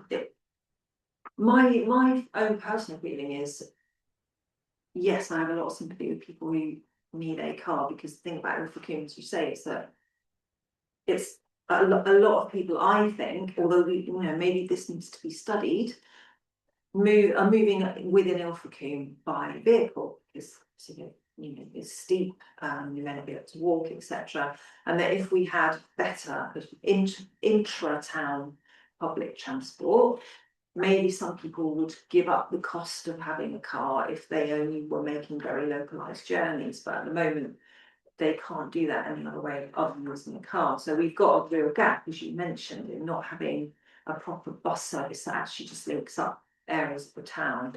But I do know that there are areas where people are buying 2 or 3 vehicles, and they're leisure vehicles. They're buying big camper vans and just park them up and don't move them, and they're buying lots of work vehicles, which I know people need to work. But on the other hand, we've only got a limited amount of capacity, and some people are requiring. I walked along Princess Avenue the other night.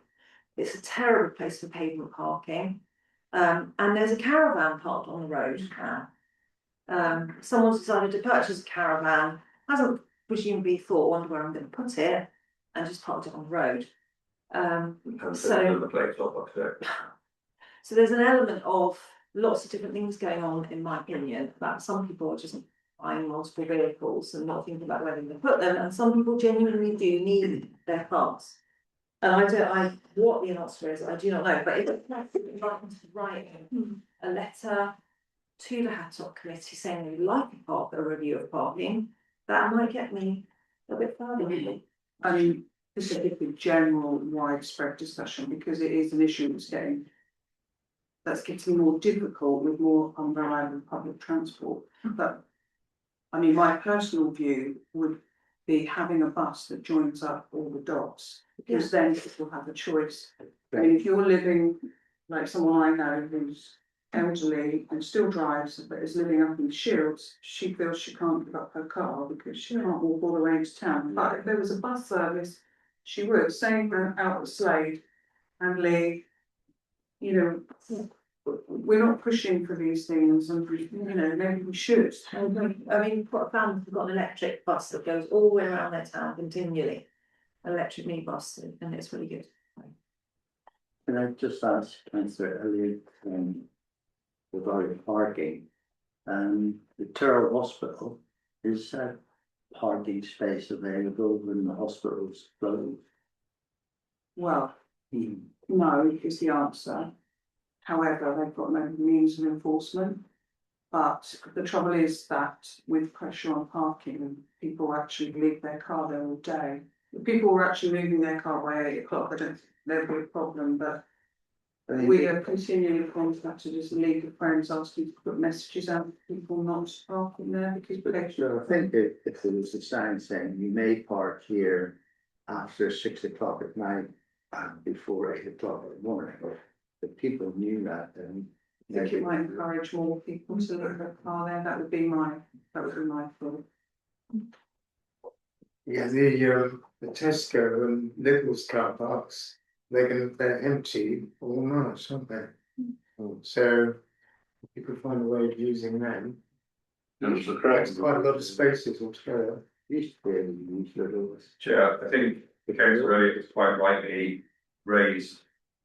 I mean, we're talking about minutiae, but I mean, we're looking at a strategic issue, I think, really. Now, to fill you in on the thing that was before your time, there was a full consultation done on the park and ride.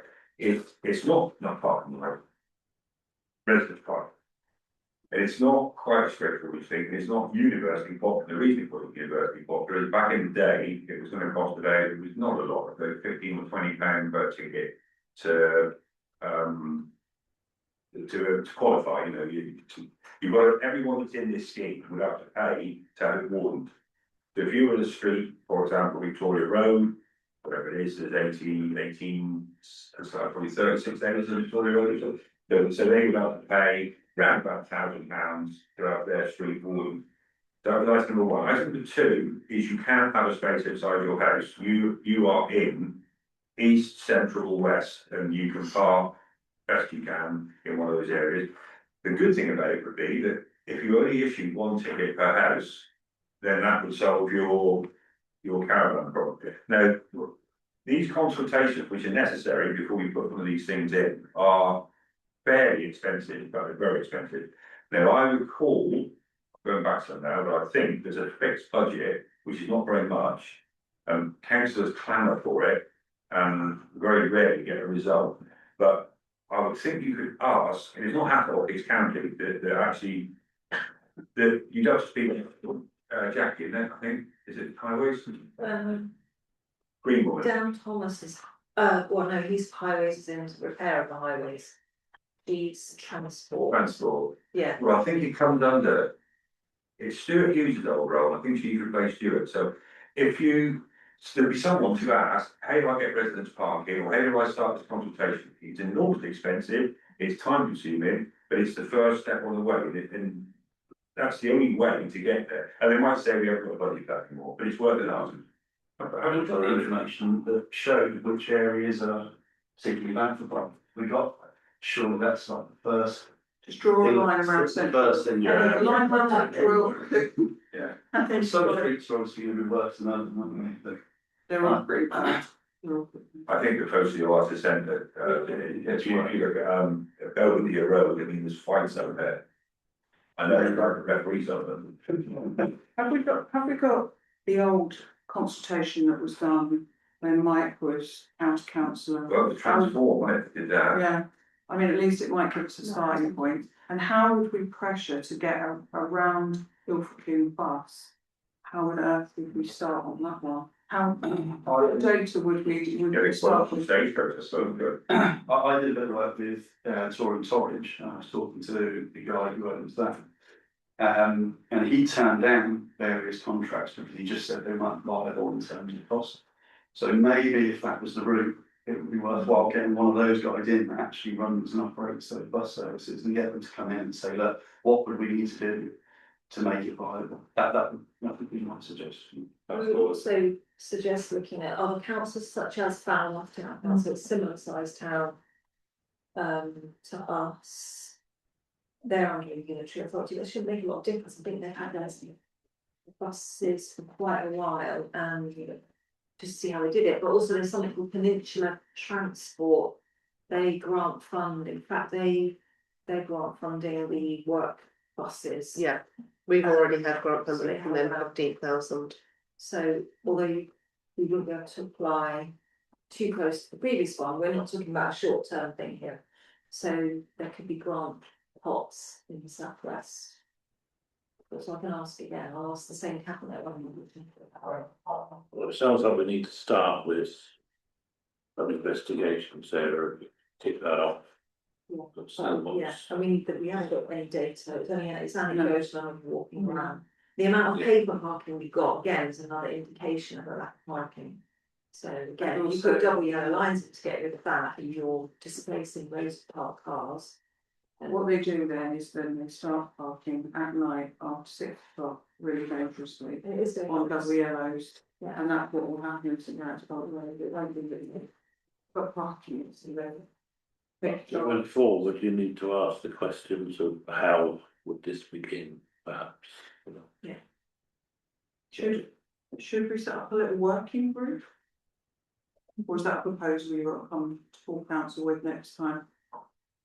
We'll see what you come back with, Yeah, and then we'll take. I think we need to know the how. When we do the work, that will then gather the data. Has anyone got a set of old transport minutes in their lot? So I think that when you go back 20 years, 15. North Devon Council were involved in that, weren't they? And Devon County Council, it was all part of when they were looking at whether they could change the traffic route. Oh, no, there was an actual proper consultation done on residence parking. Someone. And it got, there's more votes against than there were for, that's why it never happened. Can you remember the year? Was it been Devon County? The county, and it was transformed, so what year was that bit? Late to, just before 2010, 2009, something like that. That was Frank Willis or Nettie, right? Frank might have got it, no, someone might have got it, might be worth having a word with them. Okay. Any more on this one before we move on to county and district council reports?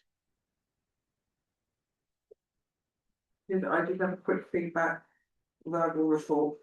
Is that the ongoing? Oh, under town councillors. Under 14. Yes. So yeah, well, and councillor Elliott's already submitted that report, but it's also open to town councillors if they've got anything else to report. Any So I other think town councils which make? Councillor Elliott's got another one. Okay. Just very briefly, it was feedback on attendance at the NOUT workshop on planning reform unpacked, which I recommend anyone on the planning committee to attend if they get a chance. And this is the introduction of new planning legislation, which there's lots to it. It's incredibly complicated, but there will be an increase in mandatory local housing targets, which will impact in lots of different ways. So the government is looking to identify and release underperforming lower quality grey belt. But the emphasis will be that, you know, a local plan will be made. If it doesn't identify enough development land, then the government will take over effectively and force those targets on other land, which will override the local plan. So there's, I don't want to go on too long about it, but it's worth reading up on because there are concerns from different agencies, especially about the impact on Greenland and on climate change. For us here in Devon, the emphasis will be on new infrastructure in areas already experiencing high growth economically.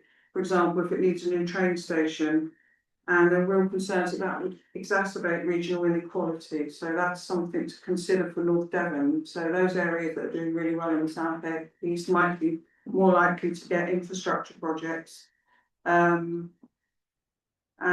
for us also, there's more of an emphasis on decisions being made at the level of officers or at the national level, which would mean that the local voice could be overridden or not even part of the consultation where infrastructure is. But I do recommend you go and have a look at those new planning reform laws, because they could have a significant impact. But the drive on it anyways is to build 1.5 million homes, which is why I went to it, because that was my area of interest over this parliament.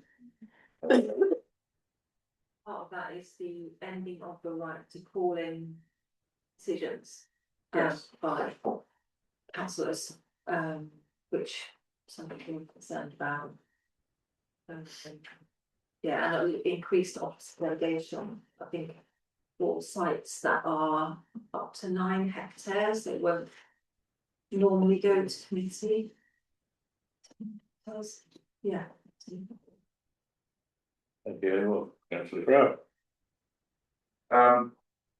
Is absolutely right. This has been knocking about for about 18 months now, I suppose, to this proposal, and what was a shocker when it first announced, it was Angela Rayner was Deputy Prime Minister at the time. In the boom years, the best that North Devon has ever done, the best it's ever done is to build 860 homes in a year. And that's when Charlotte and all that were going flat out in the late 90s. You could build a garden shed and sell it for a 6-figure sum. It was that easy to make money. And we managed to build 860 homes. At the stroke of a pen, we were then told we had to start building from December 2024. We are supposed to build 1,321, 41, like that. It's over 1,300 houses. That's 500 more than we've ever done before when you make money. Now, at the moment, house building, you lose money building houses. I know that sounds daft, but you do.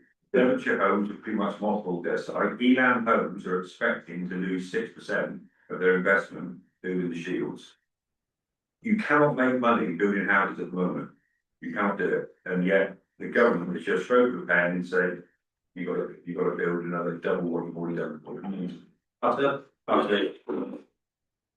Well, we use the word incompetence, but I'm trying to keep politics out of the town council. Any more questions on this topic? Any other town councillors have a report they want to discuss verbally? We'll move on to 15 then, reports from the county and district council. Go around left to right. Well, I'm interested in the district, but I think. I think after our meeting, which you've had the feedback on the results has been advised of from the RD, that's that. You also know, or you from this is more the IRB side of things, really, we were looking at the old theatre and what can be done with it. That's now on the market, and the guide price for it is not published, but the guide price for it, Louise has contacted me, is 750,000 for the site. So when you say the old theatre, Premier. Premier site, okay. 750, Yeah, it's a district. I was, the only meeting I've been to there was the licensing and Crown Safety Partnership meeting. What highlights of that? Good luck. Right. Trying to make it as nice as I can. The new Hackney Carriage Fairs came to operation the 7th of May, before, but there was no objections through advertisement, so go on the website, you can see all the details of what there is on the fairs and stuff, even when they're not motorised. As I mentioned last time, and the horse. There has been a change in police engagement with North Devon CSP, Crown Safety Partnership, with the authority. No reps will now come to the meetings from the police, but they will keep working close contact with us, reorganising. So we cross about that, or we've said like that, we are letting them know that we think it's not good, but force them to move some more for SWAT stations. But that's happening, so we don't get a representative, but we're still working close with the police from North End. The inspector of Barnsley is Andrew Wills, North End and Joey Leicester, and Tony Newman and Sia is those who are in charge there. Public space and protection orders, yes, you're travelling around the town, and it is basically an area where people can be, we'll say, sorted out, taken away, reprimanded. So whatever the police can do for, there's 4 things they can't do. Weeing, alcohol, aggressive begging and rowdy groups. They're the 3, the 4 things. It basically covers the north, the coast, the frontage of Coombe, more or less. So the beach was included last year, and we've got the gardens and here, there, everywhere around. You see these little blue signs that says PS, it's on public space protection orders. Every 3 years they've got to be renewed, and these things against some people and stuff, they have the authority to prosecute for these. If they're not in these areas, it's harder to prosecute through the courts, because the courts need an area where you're not allowed to do it. And it's, I can't get my head around why it's in the whole country that you can't do all these things, but it is. You have to have these. So it can be expanded. So it's been renewed every 3 years. So the Ilford Coombe, yeah, we've got the beaches and stuff, that's going to be renewed. I was aware, I thought I was aware, and I think I'm right, Bigglescombe Park hasn't got one of these, and I'm aware that there's problems there. So I put that forward already to them to say that needs to be looked at. Not necessarily it's going to be, but we're going to look at that. One of the publics came to me whilst I was talking about this. Marlborough Cemetery has apparently problems. So that isn't, and any of the councillors, anyone wants to get in touch with me and say any other areas of the town they've been a bit more inland, that they feel there's problems, antisocial behaviour of any time, and want this to be put on that list, please get in touch with me, and I can put that forward at the next licence, or if I get a few fairly soon, I can get through to them and let them know we want these areas proposed, these areas. High Street, one of them. Pardon? High Street. Already. I think the High Street's got one already, isn't it? Yes. Yeah, so the High Street's covered and that'll be renewed for 3 years. It's not a quick process like a lot of things I keep finding out. But, so if you don't have to come this next week, but if you think of something in the next 3 or 4 weeks, please let me know. Tomorrow's meeting has been cancelled, but there is another one in 4 or 5 weeks in June. I think something like that. I'd like to have these areas there so I can go those ways and we want those areas. Yeah. For us, if you don't me out. That's the one I specifically report, yes. What is the enforcement process? Because you. They will just send the details, and I'm not 100% sure, but I think it's just details and warnings, and then it's due to the process that the police have to go through. But to get a conviction, if they continue to do this and break these warnings and stuff like that, they have to have an area that's happened it with a PSPO. And that's the point of labelling this area, that any of those 4 items that they commit to these areas, they can be held accountable to. Do church now have one in place already? No, I don't know, not Okay. the experience. Yeah, because you do get sort of element of, you know, experiencing smashing bottles and all of that sort of thing in the what's the one? Church. Yeah. But so, you know, it's sort of, to me, to kind of protect all of those spaces, still do that with it. Yeah, no, I'll put that on the list, that's no problem, that's what I want. Just put one in for Coombe area, and it's just. Right. Right, I'm really conscious of time and we've got to move on, so what I suggest is I will see if I can get a list of what PSPO areas are.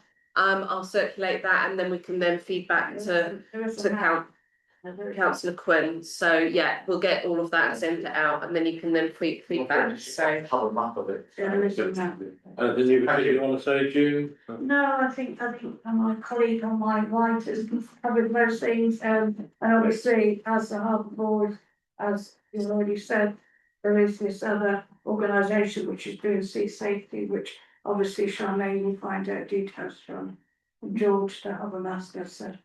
Obviously the ASB meeting, again, you've covered, so I think I'll just leave it as it is. So we'll move on to, sorry, Sarah. Sorry, councillor. I'll be very quick. I've been to children's scrutiny today, which we have every months. And this is bigger picture stuff, but it does impact on young people. Obviously, we've been talking about vulnerable young people, of which we have many in Liverpool. One of the things that really stood out is the fact that youth homelessness in North Devon is at a very high level, higher than anywhere in the county, and that includes Exeter, and Exeter has a big homelessness problem. Although at the moment Exeter hasn't sent in its statistics. So this is for children who are aged 16 and 17 who are homeless, and in North Devon is the highest. Currently there are about 16 homeless young people that age. So we're just looking into what's happening there, because homelessness is a North Devon Council responsibility. Vulnerable children are a Devon County Council responsibility. The two need to work together. There is it is a multi-agency like nearly everything, but there is a multi-agency team around the problem in Exeter. But when I challenged this, we haven't got one for North Devon. So this is like, this is a familiar story. However, Graham Bell, Councillor Bell, and I are following this up with North Devon Council to find out really what's going on, why they're not working together better, what the cause is, etc. But it's quite concerning.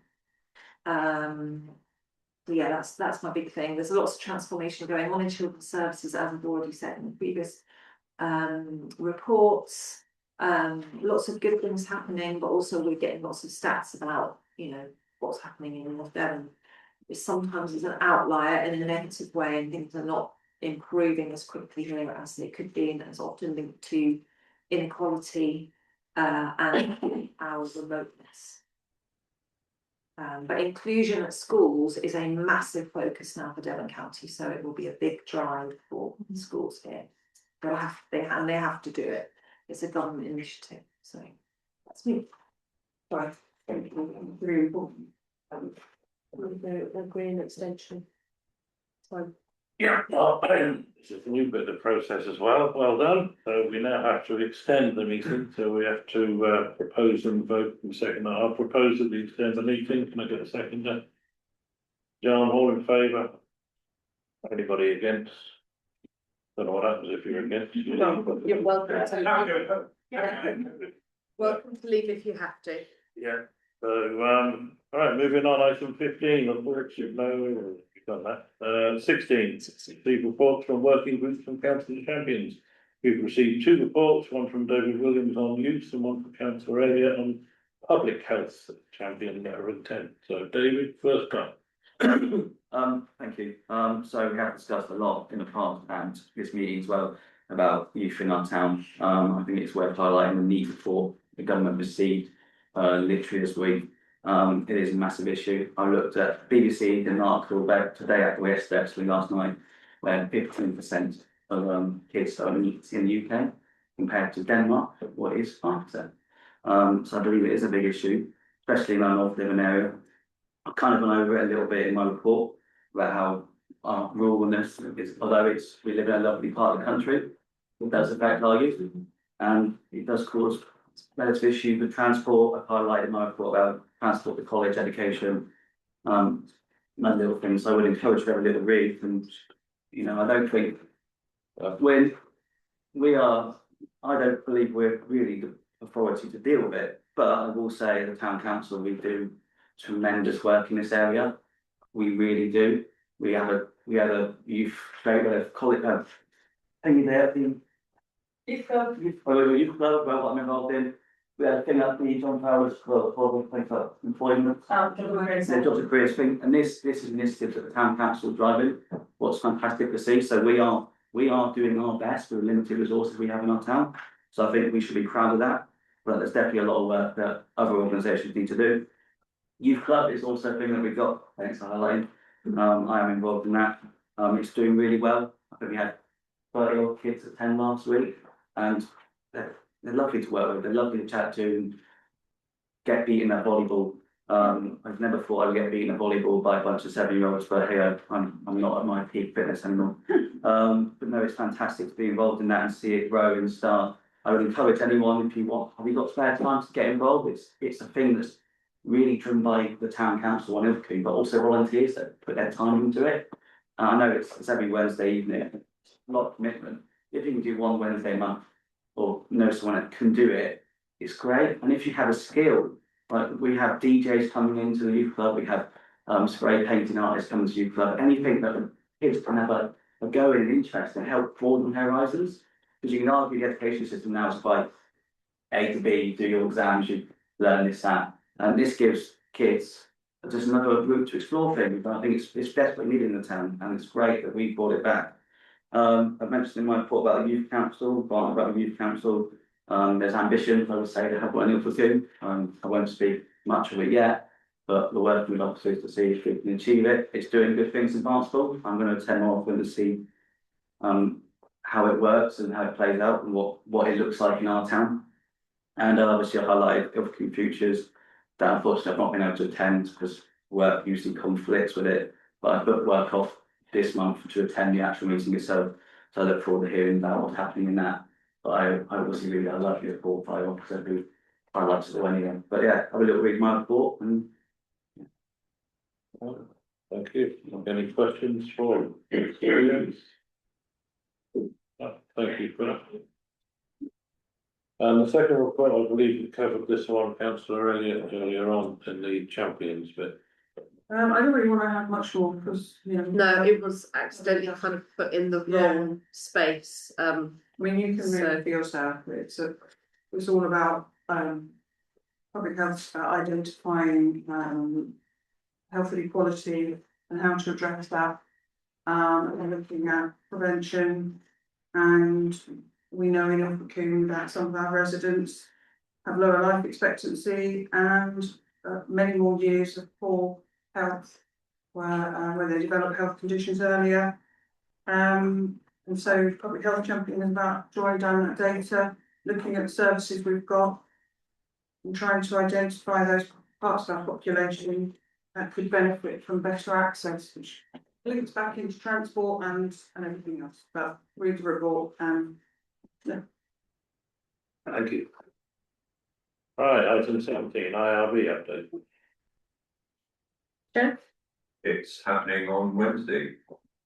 It's a standard item on the agenda, just if there is anything. Ago, we had a full update in terms of, I Yeah. can't remember what I said, or Laura said, or anybody else said, but no, there's Nothing new to add. nothing new to add. Not at present. Excellent, yeah, thank you for that. Item 18, correspondence, licenses and notices. Yeah, so the first one is obviously the response that we've had back from the PCC to the letter that we sent them, which I don't think we probably would have got, but we did eventually. I'm leaving it to council to read and decide what you want to do, as if whether you feel that this is an adequate response. I can give you my personal opinion, but that isn't up for discussion. And if you want me, it's down to you at this point to agree what you want to do and if you want to respond back to that. Just before you do discuss it, if you give me 2 secs, we have had contact with the PCC outside of this letter, but that has been through the IBTA, not directly with the town council, that they're wanting to put another event on the 1st of July in connection with the UK PAC scheme, which I've already raised with you. There is conversation that Alison Hernandez will be attending that, but I'm not 100% confirmed on that as yet. And the IBTA are obviously leading it, but we're working with them. We've offered them the club room to run it, and as soon as I've got any more information, I'll feed it out and we'll push it as an event. But that is literally all I've heard back other than this letter. So. I'll make one point from reading that letter was that UK PAC is poorly undertaken, but in that letter it did say it was paid for the first year. So I don't know why they resisted. Yeah, but it's also conflicting information as to whether it's just for shoplifting. The police are telling us it's only for shoplifting. UK PAC have obviously pushed it as something slightly more than just shoplifting, so we need clarification on that. And my biggest thing with the UK PAC is that the two leading areas that get shoplifted, which are the big brand named stores, do not report. So and whether or not we do something slightly further down the line with lobbying them, I don't know, but that's obviously a different discussion. We've got that's right. I thought it was a bit of a weak response, really, if I'm honest. I mean, there's a bit there which seems to ignore everything that was in the letter, talking about parenting support, you know, an app called My Talk, and also the CCTV. Well, we're not going to give you any money, but here there wasn't. I thought it was quite weak, actually. You didn't really acknowledge what was written in that letter. That's correct. The Catherine is right, it's a very, very weak letter, and it just outlines a few bits and bobs, which, as I recall correctly, we wrote to them saying, what you do is not suitable, it's not enough. And to get them a reply, thank you for your letter saying we don't do enough, however, here's a list of the crap that we do. I think you've got to go further, but I don't know if it were me and I was trying to work out what needs to, I mean, this will come down to funding. It's all about who's got the money, where the money's going, this area. There's a slight issue in the fact that you've got a job to recruit police in North Devon, they want to go and work in Exeter or London where they give you guns.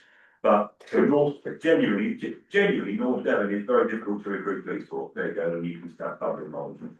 So there is an element of that, but it's about funding. So can we ask very specifically what resources are allocated to it at the moment? Exactly what resources are allocated to it.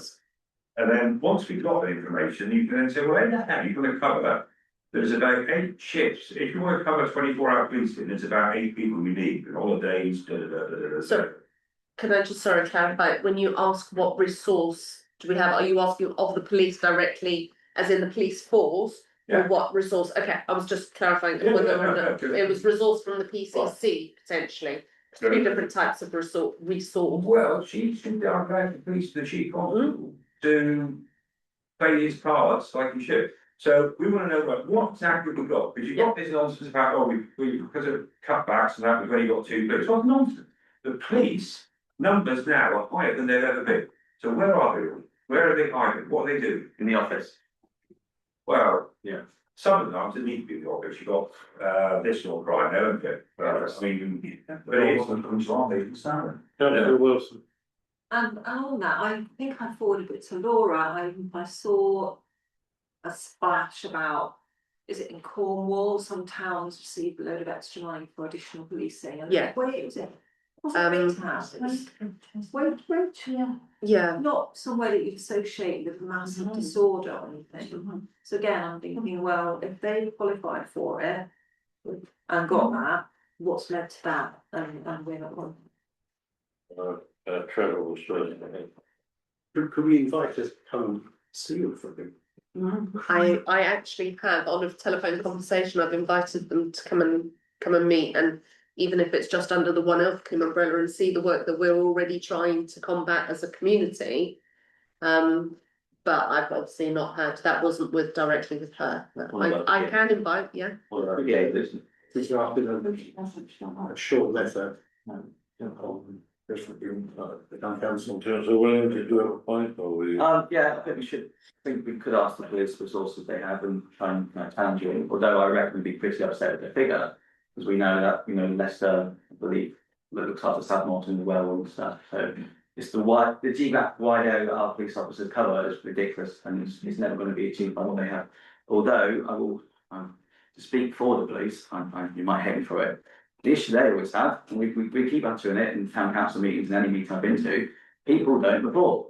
People just go on Facebook and go antisocial behaviour, kids doing it. People don't get up the phone and call 999 or 101, they don't go on to online and report crime. So, and you're giving the police the actual excuse they have, we haven't got enough data. Yeah, it happens, we all know crime exists, we see it quite a lot in Lincoln, as in other towns as well, not only our hotspot, but other towns have crime, Barnstable in particular. But as a member of the public, we are not good at capturing that data, and when the police say you haven't got the statistics, they're right, because we are definitely not good at reporting it. I know the town council is working on that, but again, anyone listening to this meeting or any meeting, if you see a crime, I know it takes time. But go online and report it. We'll try and stick to, sorry, I need to try and, because I'm conscious, I don't want to keep you any longer, I want to try and stick to just what you want me to do. First, and then I'll move to down. I think the question should be in the letter, what do we have to show you in order for us to get more support and resources? I think if we actually get her down here, that's what to press on this. She opened our police station, she thought to get it reopened, so she knows the situation here and she thought to keep our police station open, but we need to make sure our public are using our police station. That's one of the first things, because it's open there every day. No one used it, they're just posting on Facebook, she'll shut it again this week, it's common sense. Yeah, she knows, but the other thing is that there's a difference between who sits in the police station and the response team. The response team covers the whole of North Devon, and there's about 6 police officers sitting on a police car. That is different to the 2 or 3 people who've got sat up there waiting to take your report. But yeah, but we need to use the police station and report it. Laura? I'll make a proposal, and I'll make a proposal that we ask the Police and Crime Commissioner exactly to identify what resources are currently expended in Ilfracombe policing. And I suggest we also copy that letter, so it's 2 letters to the Chief Constable as well, I imagine. Second that proposal. All in favour? Okay, just as a little bit of background as well with regards to North Devon Council, this was brought up at one Ilfracombe meeting. North Devon Council are backing us and they don't feel that it was a particularly good response either. So I think they will be also adding to that argument. I had a police call that wasn't a good response. So we voted on Me responding and inviting down, yeah. Okay, should I just keep going on the last one? Sure, sorry. So the last one is in relation to our lead youth officer that we've employed, but we've got through the lottery funding that Charmaine has what's the word I'm looking for?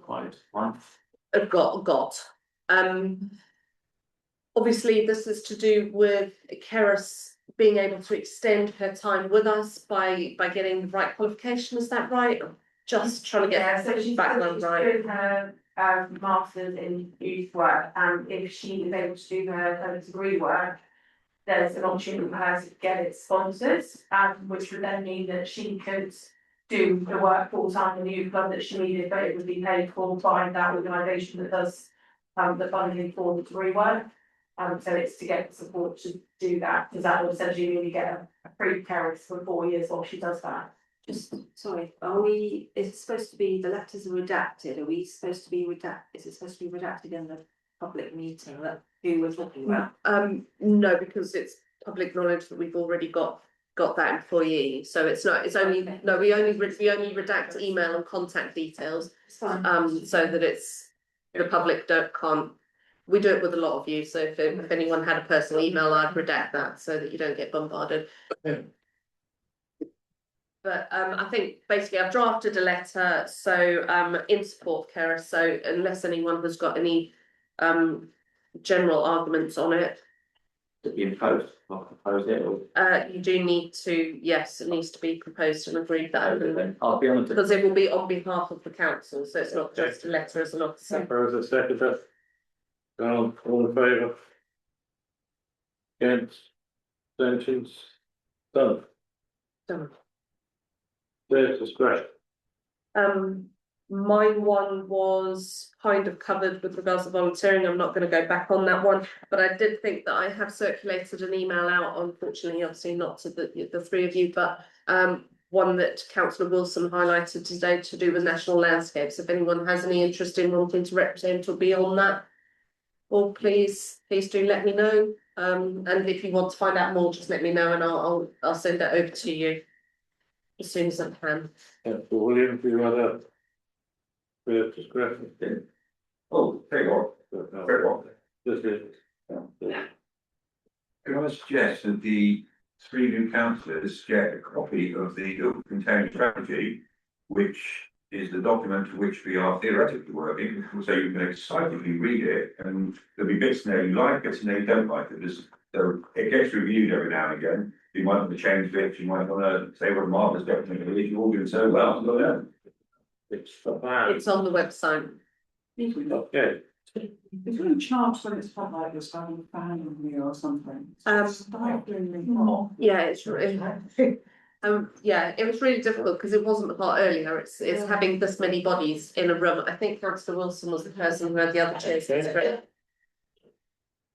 But yeah. Yeah, my AOB is the People's Emergency Briefings coming to Ilford on the 21st of June at the Landmark Theatre at 1 o'clock. So I don't know if many of you have heard about the People's Emergency Briefings. That's a public film that presents expert assessments of climate and nature crisis in a non-political way. It's evidence-based, covering risks for food supply, health, national security and the economy, where the messages are not getting out from the government itself. This has been a grassroots movement, so you've probably seen references to it. There's already been one in Braunton, Barnstaple. It's been screened today by Devon County Council, to all the councillors. North Devon Council have started screening it to their staff. So I would recommend councillors go. Be encouraged to go. It's really important for community leaders just to go. It's 45 minutes, and then there's the opportunity to have discussion time afterwards. And the Landmark is free. The Landmark are kindly screening it in their theatre, and you just have to look for a free place. And yeah, so it will start going out on socials this week. But yeah, It's one from Carol. It's not really a chair's discretion, it's just to remind those I've already told, please can you wait behind afterwards because I need the signatures so that the AGAR can go off. Thank you. Any more before we close up for the evening? No, we declare it closed. Yay. Well, definitely not normally the same.